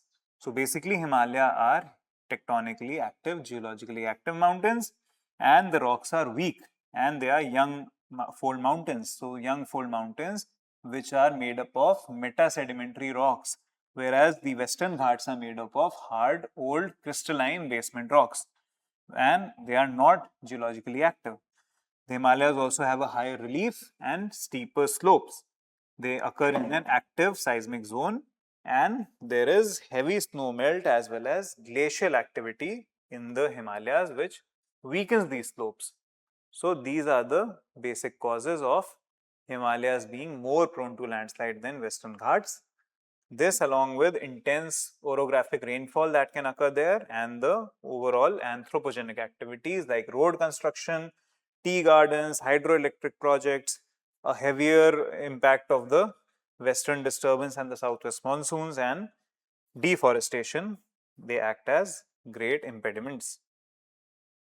For Western Ghats, this is older, more stable, and having laterite soils which have low cohesion. But a southwest monsoon and this sort of laterite soil, that also increases its susceptibility towards the basic landslide threats. Then the conversion of natural forests to plantations in these tropical areas is also a major cause, because plantation crops are monoculture crops and they might not be of those varieties which naturally grow there, which have deeper root systems, and thus because of that the landslide or debris slide issues can increase in the Western Ghats, accentuated by increasing climate change. For example, in Kerala, the Wayanad landslide was due to this, the presence of deforestation and combined with the great saturated soils because of something called the Madden-Julian oscillation. These are storm systems which traverse the equator and have a periodicity of 30 to 60 days and cause great rainfall events in the monsoon season, because they get combined with the Indian summer monsoon, and this along with plantation conversion. So most of the forests, the tropical rainforests here, have been converted into plantations as they are conducive for this, and that has led to the loosening of soil and the lack of such plants or trees that can hold the soil. That led to this Wayanad debris slide. Recent debris slide or landslide events, for example, Wayanad in Kerala. One more was the Dharali cloudburst plus debris slide. remember that it was not a landslide, and the issue is that later investigations showed that it was not even a cloudburst that occurred there. It was basically the regularized and long-term weakening of a part of the mountain which occurred due to heavy deglaciation in the area. That deglaciation actually removed the pressure from the mountains, and it also led to greater weakening of the rocks. This combined with the normal regular rainfall led to a collapse of the part of the mountain, and that collapse happened in a narrow valley which had a very steep topography, and when it blocked the river which was flowing down, there was the formation of a landslide obstructed lake. And then when that landslide obstructed lake, the water due to the rainfall and the melting from above, it breached the limits of that. It caused a landslide outburst flood, and that triggered the debris slide of the heavy debris that had settled in the valley from the top, and that buried the whole town of Dharali. So that was the recent most major event. Before that was the Wayanad Kerala event, and then various landslides triggered because of cyclones and heavy rainfall events, and the Sikkim GLAW for the glacial lake outburst flood, which was accompanied by landslides. So all these landslides come in the news every now and often, especially during the monsoon events. Then the impacts, again, if impacts are asked, then environmental impact needs to be explained regarding the landscape, soil erosion, biodiversity loss, sediment dynamics change, and then the river discharge pattern change. Then socio-economic impacts such as loss of life and injuries, displacement, loss of livelihoods, etc. Infrastructural impacts and long-term impacts are needed to be mentioned. Then the National Landslide Risk Management Strategy that was asked by UPSC, that needs to be prepared. It basically prepares hazard zonation maps at macro to meso levels, and then which is at 1 raised to 50,000 and 1 raised to 10,000 scale using drones, laser scanners, and high resolution Earth observation satellites, and establishes the Center for Landslide Research Studies and Management. There is a landslide early warning system that has been established by GSI. It used rainfall based data to at the certain landslide susceptible zones, so that is monitored, and then modeling is being done to ensure that this gives the most accurate data to predict the landslide days. Seismic induced models are also being made. Then various rainfall intensity and duration models are also being prepared under the National Landslide Risk Management Strategy. Then the initiatives like landslip, that is multi-hazard risk assessment for landslide in South Asia, the National Resource Database Management System, NIDM studies and courses for officials, NDMA guidelines, the MOSAC, that is the World Bank initiative, the AMR or the Avalanche Monitoring System, and the Bhuscalan app of GSI, which is for reporting by citizens of the landslide events, and the National Landslide Forecasting Center at GSI. All these are important new initiatives for landslide management. Then issues remain the same. Early warning is an issue. There is latency in that. Then detection is an issue because high altitude area are difficult to monitor. Then lack of evacuation plans. Locals are not educated. The weather network is poor, and there are scarce safe shelters in the mountain regions. Way forwards for again are establishing the Center for Landslide Research Studies and Management should be done with dedicated funding, and then real-time rainfall intensity should be done using micro zonation and micro Doppler weather radars and automated weather stations in the highly susceptible regions. Then mandatory hazard zoning maps should be made before construction in the mountain zones. For example, Dharali was actually built on an earlier such debris slide, but despite knowing that, the older settlement in Dharali was above the terraces of the river channel or the floodplain. So the settlements here, the old settlements, they did not get destroyed in the debris slide. But once the debris slide happened, it did not breach the whole floodplain or the terraces. and it covered the community which had settled in the low-lying areas of the base of the valley. So such violation and such lack of hazard zonation led to this great disaster. Then the small scale mitigation works can be funded through the VBG in vulnerable panchayats, and landslide mitigation task force should be made with review under a clear periodicity, and there should be a national landslide mitigation program with state specific protocols. So I am just trying to help you understand that for any of these disasters, we've covered a few of them, you need to make sure that you have similar headings and similar patterns of identification. So again, for glacial lake outburst floods, you need the definition, right? You need a definition, you need a map which shows the kinds of glacial lake outburst floods that can occur. They are of various types, such as they could be due to a cloudburst, could be due to a snow avalanche, landslides, melting of ice, earthquakes, etc. Then India's vulnerability to GLOFs with data and maps can be made. Himalayan states, 13 glacial lakes in Uttarakhand, and increasing number of glacial lakes as per the National Atlas on Glacial Lakes, the Atlas Glacial Lake Atlas of India 2023. It has mapped all the significant glacial lakes, and it is said that there is a great increase and there are thousands of glacial lakes now because of melting of glaciers in the higher Himalayas. So basically this is due to climate change, and over 7,000 people have died in the past 200 years due to these disasters. So this is the hotspot map of the GLOFs. Then Sikkim and Chamoli flash floods can be used as case studies, and the ISRO Atlas data needs to be quoted in your answers. Issues again remain the same, and the way forwards are also similar, just tailored according to the basic disaster. Then regarding the cyclones, again definition, 8% of India's area and 33% of population and 75% of coastline vulnerable to cyclones. 10% of all world's tropical cyclones are faced by India. So all these things are needed to be quoted. East coast is the most vulnerable, and west coast is increasingly becoming vulnerable due to climate change. So this is a map of the cyclone prone areas that can be made. Recent events again, cyclone Remal, cyclone Michong, cyclone Mocha, Biparjoy, etc. They can be quoted because recent examples are being asked by UPSC for related to each specific disaster in the country or even across the world.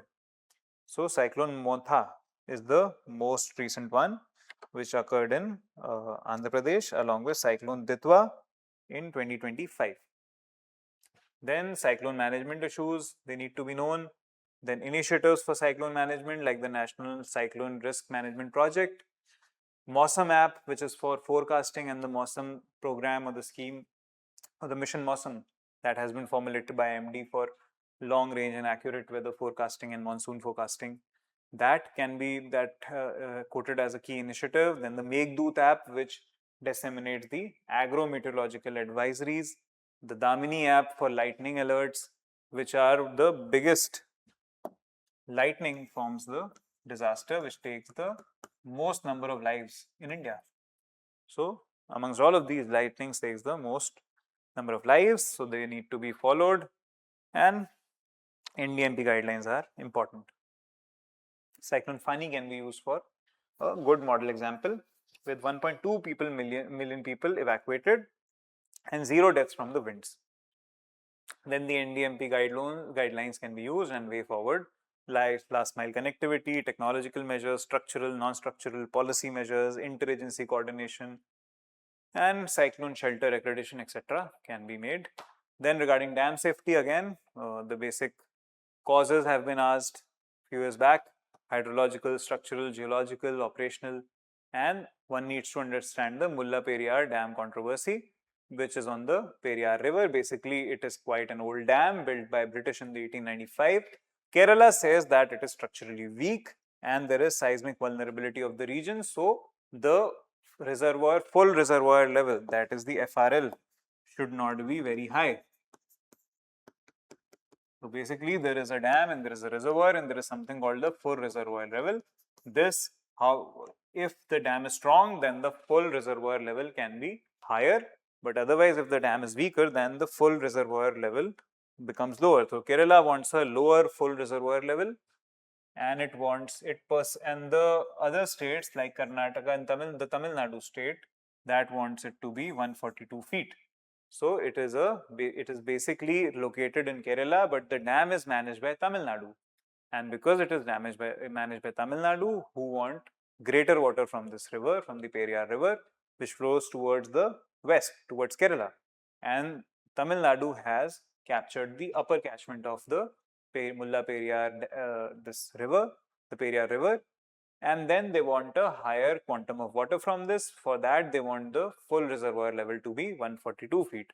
The Supreme Court judgment struck down Kerala's law restricting the dam water level to be 136 feet and allowed it to be 142 feet, and directed the formation of a supervisory committee to monitor dam safety. And in 2025, these flood alerts were issued, causing alarm in downstream areas, and supervisory committee has the operational authority, but it leads to interstate disputes, and Kerala's issues remain unaddressed. Sikkim was the dam breach in 2023, and the Dam Safety Act of 2021 was enacted. Its key features can be asked. Firstly, it is applicable to dams above 15 meters of height and from 10 to 15 with specific conditions. There was a National Committee on Dam Safety made, which is a statutory body chaired by the chairman of Central Water Commission to make policy recommendations. Then the National Dam Safety Authority, a regulatory body, has been made, and the state committees on dam safeties for policy oversight at state level. There is now statutorily mandatory comprehensive safety evaluation by independent experts, and the DRIP project, which was launched in the year of 2012, that is for dam rehabilitation, has been given statutory recognition. Then there is something called Dharma, that is the application for dam health and rehabilitation monitoring, which involves digital inspection and giving a digital database. So all these things are part of the Dam Safety Act. The issues and the way forward should be prepared by you. One more issue and one more disaster that needs to be prepared in the same framework from the NDMP guidelines is lightning. So regarding lightning, we'll again look at the understanding disaster risk, then interagency coordination, then structural measures, non-structural measures, then climate change management, and the basic part of involving capacity building and development. So all these need to be included for lightning as well. And lightning events are increasing. The causes of increase in lightning events is basically global warming, heat waves, western disturbances. They all have been increasing with time, and that is basically a natural cause of increasing of lightning events, and the issues and way forward should be in the frame of the DRR guidelines. Then we're done with dam safety. Then again, forest fires. Key data related to forest fires is needed to be remembered. Forest fires, basically, 36% of India's forest cover is prone to forest fire according to the Forest Survey of India, and there is a 10-fold increase in forest fires since the last 2 decades, and they emit 69 million tons of CO2 annually. This is data that should be used. This is the map that has to be drawn. You can see all the dry deciduous forests of the country, they are prone to forest fires, and obviously the tropical evergreen forests are not prone that much to forest fires. However, the states which have some tropical rainforest like Mizoram are under extremely fire prone category, which is the highest in the country. So Mizoram has the highest fire prone forests in the country, and that needs to be managed and that needs to be understood by you. Why is this? Because of shifting cultivation. So Mizoram is affected by the problem of shifting cultivation and slash and burn agriculture, and because of climate change, the precipitation is becoming lesser, forest conditions are drying, and 50% of rural population is dependent on the jhum cultivation. So 50% of people of Mizoram are dependent on the shifting cultivation. Along with climate change, this is leading to lesser precipitation and more dry forests.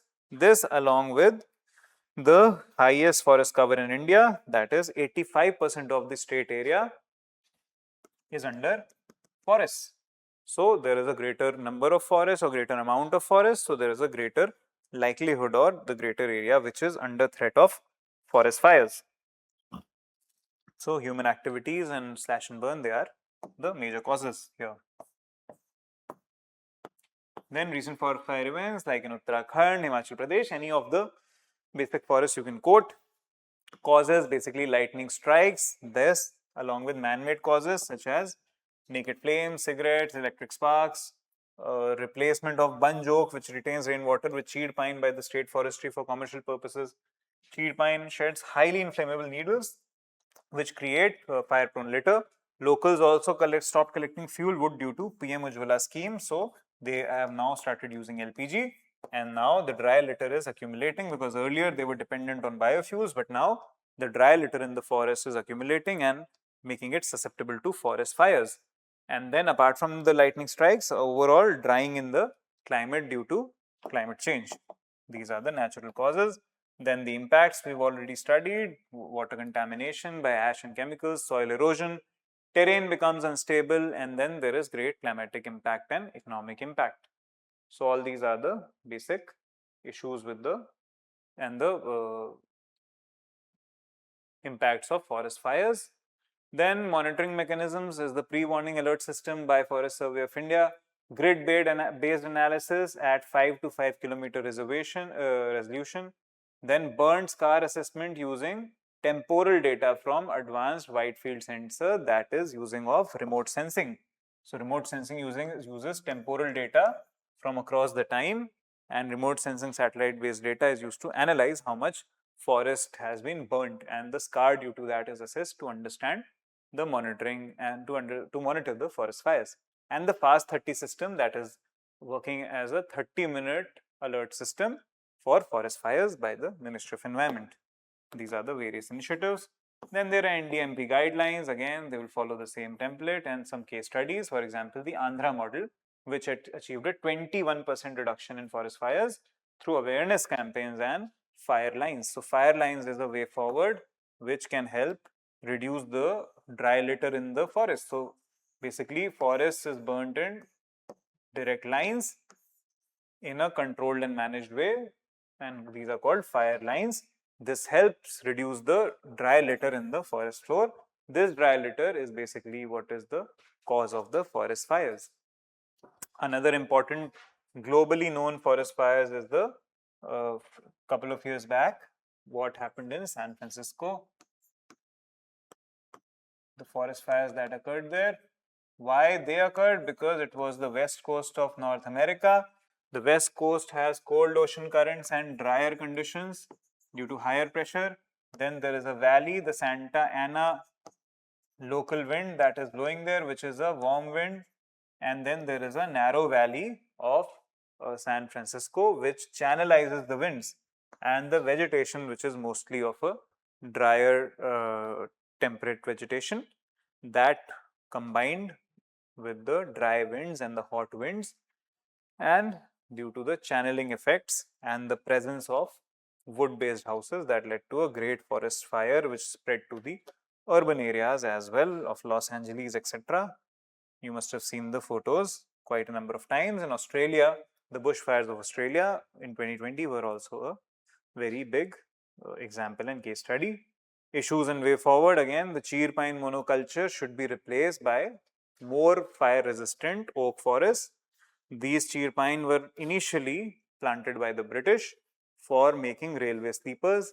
Even the cloudburst or the debris slide in Dharali was linked to the replacement of the local oak trees by the British in the 19th and 19th century, and that led to the plantation of cheer pine, which is more susceptible to landslides and debris slides. It does not hold the soil or the subsurface layers very well as what the oak tree holds or the devdar tree holds. Then forest rangers have poor last mile connectivity. There is insufficient community participation. Then the firefighting equipment is limited. So way forwards again to promote the biodiversity. Community forest rights should be granted. and local communities should be promoted to collect the forest litter and use it for economic purposes.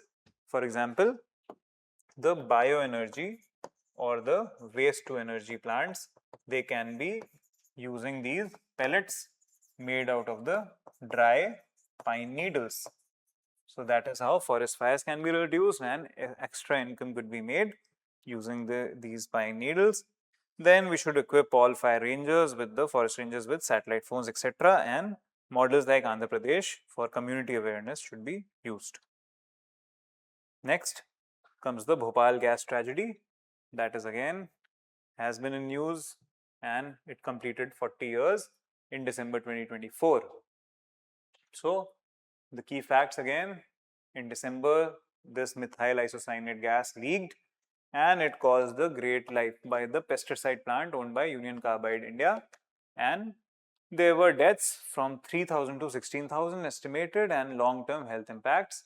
So again, the issue or the way forward here is a better waste disposal method and chemical neutralization, bioremediation, encapsulation, etc. So again, whatever toxic waste is remaining, the issue or the question will be regarding that. That is it a potential for future disasters and how can it be remediated? So bioremediation, phytoremediation, all these can form great tenets to your answer. And basically time-bound disposal should be there. Treatment, storage and disposal facilities should not be in other states and should be near the site as per the hazardous waste rules. You know the concept, it is called not in my backyard. So everyone wants to generate a lot of waste, but no one wants the waste to be processed or to be disposed of in their own backyard. So everyone wants to dispose it to those areas which will not object and which will never get to know that there is waste dumped there. And that is a wrong approach in case of this Bhopal gas tragedies remaining toxic waste. Again, next, there should be precautionary principle in all industrial disaster liability cases. And then what can be taken from the Bhopal gas tragedy? Mandatory environmental impact assessment should be done for all hazardous chemical plants. The community should have a right to know. Local communities must be informed of hazardous materials stored nearby. There should be mutual aid response groups, that is, industry clusters should have shared emergency response systems, and the National Chemical Disaster Management Plan was made under the NDMA and the MARC groups. All these were lessons that were taken from the Bhopal gas tragedy and that can be implemented in the future as well. Then the manufacturing of hazardous chemical rules should also be enforced strictly.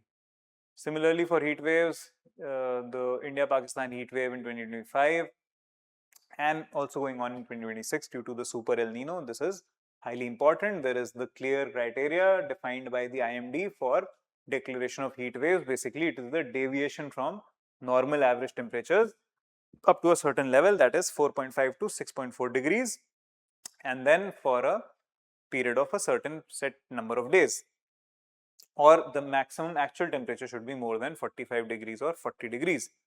And this should be met at 2 stations in the same meteorological subdivision for 2 consecutive days, and heat wave is declared on the second day. IMD forecast is issued at 4 p.m. and it is valid for 4 days. And the World Meteorological Organization has its own definition. There is a color-coded warning system like it is for cyclones that was asked a few years back. So IMD has basically color-coded warning systems for the geophysical or the atmospheric disasters or the phenomena.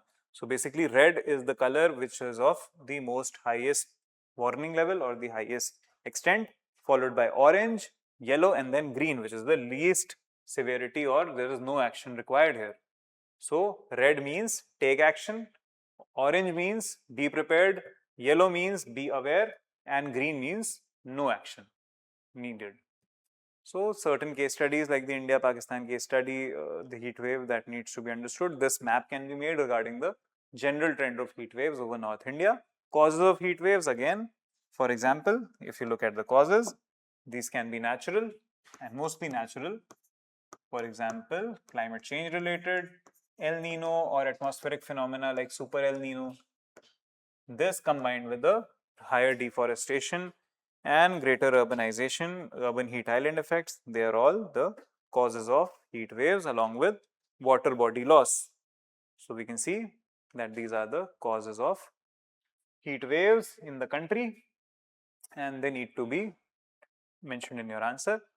The heat index, it combines temperature and humidity. 31 degrees centigrade with 100% humidity feels like 49 degrees centigrade. So you will see in your weather apps that there's something called feels like.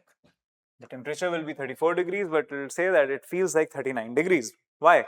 Because humidity gives moisture. Moisture means water vapor. Water vapor, when water evaporates in the atmosphere, it releases the heat stored in the liquid format in the form of the latent heat, and that latent heat leads to increasing temperature of the surrounding area. So humidity is not a good thing for water stress and the heat waves. So there's a heat wave action plan in India. Ahmedabad made the first heat wave action plan. It gave color coded alerts, cooling centers, and early warning systems. Vulnerability assessment in Bhubaneswar was done under this, and the Odisha heat wave model, where community is mobilized and livestock is protected, can be applied to various parts of the country along with NDMP guidelines, which are again the same as for the rest of the ones. There are issues that heat waves are not officially notified as disasters under the Disaster Management Act. They are not listed under NDRF or SDRF eligibility, and only 10% of funds, because heat wave is then notified as a local disaster by the State Disaster Management Authority, and that leads to only 10% of the funds that are available with the State Disaster Relief Fund to be disbursed for heat wave related measures. Heat wave action plan is not covered by all the states, and there is a gap in equity. ACs are only accessible to upper middle and higher income groups, and outdoor workers, construction workers, they are more vulnerable to heat stress because ACs are not available for them because of high cost. So there can be centralized shelters with such cooling methodologies, or even using air coolers in case of extreme heat wave days for these vulnerable communities and sections. And there should be better construction of houses. We should establish cooling centers in all panchayats, cool roof initiatives which mandate reflective white coating, green roofs which involve the plantation of the green cover on the roofs, and notifying heat waves under the Disaster Management Act is important. Then stampedes is highly likely because of stampedes across the last couple of years in Kumbh Mela and New Delhi railway station. So India records the highest number of stampedes globally from 1996 to 2022, and 3,000 deaths have taken place, and usually due to extreme crowd and overpopulation, especially at religious festivals in cities and various other such events. Then recent events like Chinnaswamy Stadium in Bangalore post the IPL celebration, and then the New Delhi railway station and Kumbh Mela, all these make it very important for this year. So again, causes administrative issues, poor crowd control and planning. This along with the various event related causes like unexpected crowd surges due to certain events and beyond the planned capacity, and infrastructural causes like narrow passages and bottlenecks. They are causes, and mostly they are man-made causes. Basically, it is also a behavioral issue where there is certain crowd effect or mass effect, and a rumor acts as a spark to trigger this stampede or to trigger such issues, and leads to loss of life, especially from suffocation. So there is the FMEA analysis for crowd safety, that is failure mode and effect analysis. It is a systematic method for evaluating potential failures in event management systems. Each hazard is rated along the severity, frequency, and difficulty of detection, and there is the combined risk score, and that really helps to better predict the stampede events. Then again, there are NDMP guidelines that have been given, so you can go through all of them. And there is the serve call model, that is tangible, reliable, and empathy based models that can be implemented here. Issues and way forward, again, there is no national law on crowd management. There are CCTV coverage and real time crowd density monitoring is quite poorly done. We can make greater use of AI and data analysis and predictive models to ensure that crowd flow is better managed, and district administration lacks the required capacity. There should be a National Mass Gathering Safety Act mandated. AI based crowd density monitoring should be done, and there should be FMEA based risk assessment, and trained Aapda Mitras and civil volunteers should actually be employed. So again, these were the basic, all of the various disasters that need to be covered.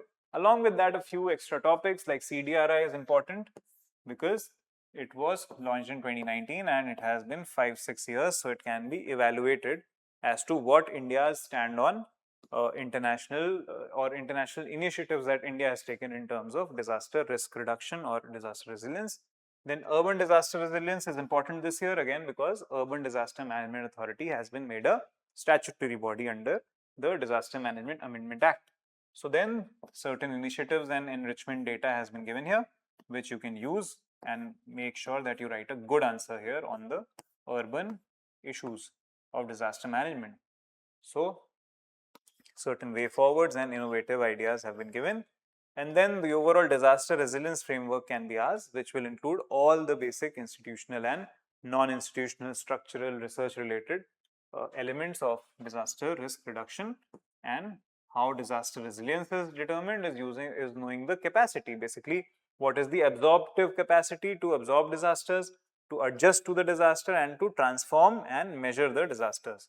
So there are elements of the resilience framework: institutional element, physical, social, economic, and there are certain targets under the DRR, and India's journey should be tracked using the proactive approach from the earlier reactive approach through the Disaster Management Act amendments, and then the government to whole of society approach. So this is a good way forward and conclusion that whole of society approach is needed with all the various stakeholders, because everyone is a stakeholder when it comes to the disaster management cycle, and from a single hazard to a multi-hazard risk assessment approach is needed, and physical to social resilience is very, very important, and disaster risk resilience should be mainstreamed into the main society. So these were the all the topics, and at the end is given a quick revision table for your last day revision, which you can easily refer to. So try to cover as many disasters as possible and have a basic conceptual framework ready for your disaster management answers. I think the kind of data that we've given, the kind of material that has been given, will be quite enough to score good marks in any of the question if it is asked now on disaster management. Just go through the lecture quickly and go through the material very quickly and try to see and solve the PYQs before the mains, because that was the only thing that will give you confidence and give you an idea as to how well of an answer in disaster management you can write. Again, the basic conceptual, if you want to know your level, that is again by writing toppers answers. If you write enough toppers answers, you will have a good idea as to where you stand currently. And reading the answers of the toppers which they have written in the year that they have cleared the exam, those will help you enrich your answers, structure them better, and give you a reference as to what your score is going to be. Mains can be highly predictable if approached well and if prepared for in a more structured and planned way. So hopefully this session was beneficial to you, and we'll see you in future classes. Thank you.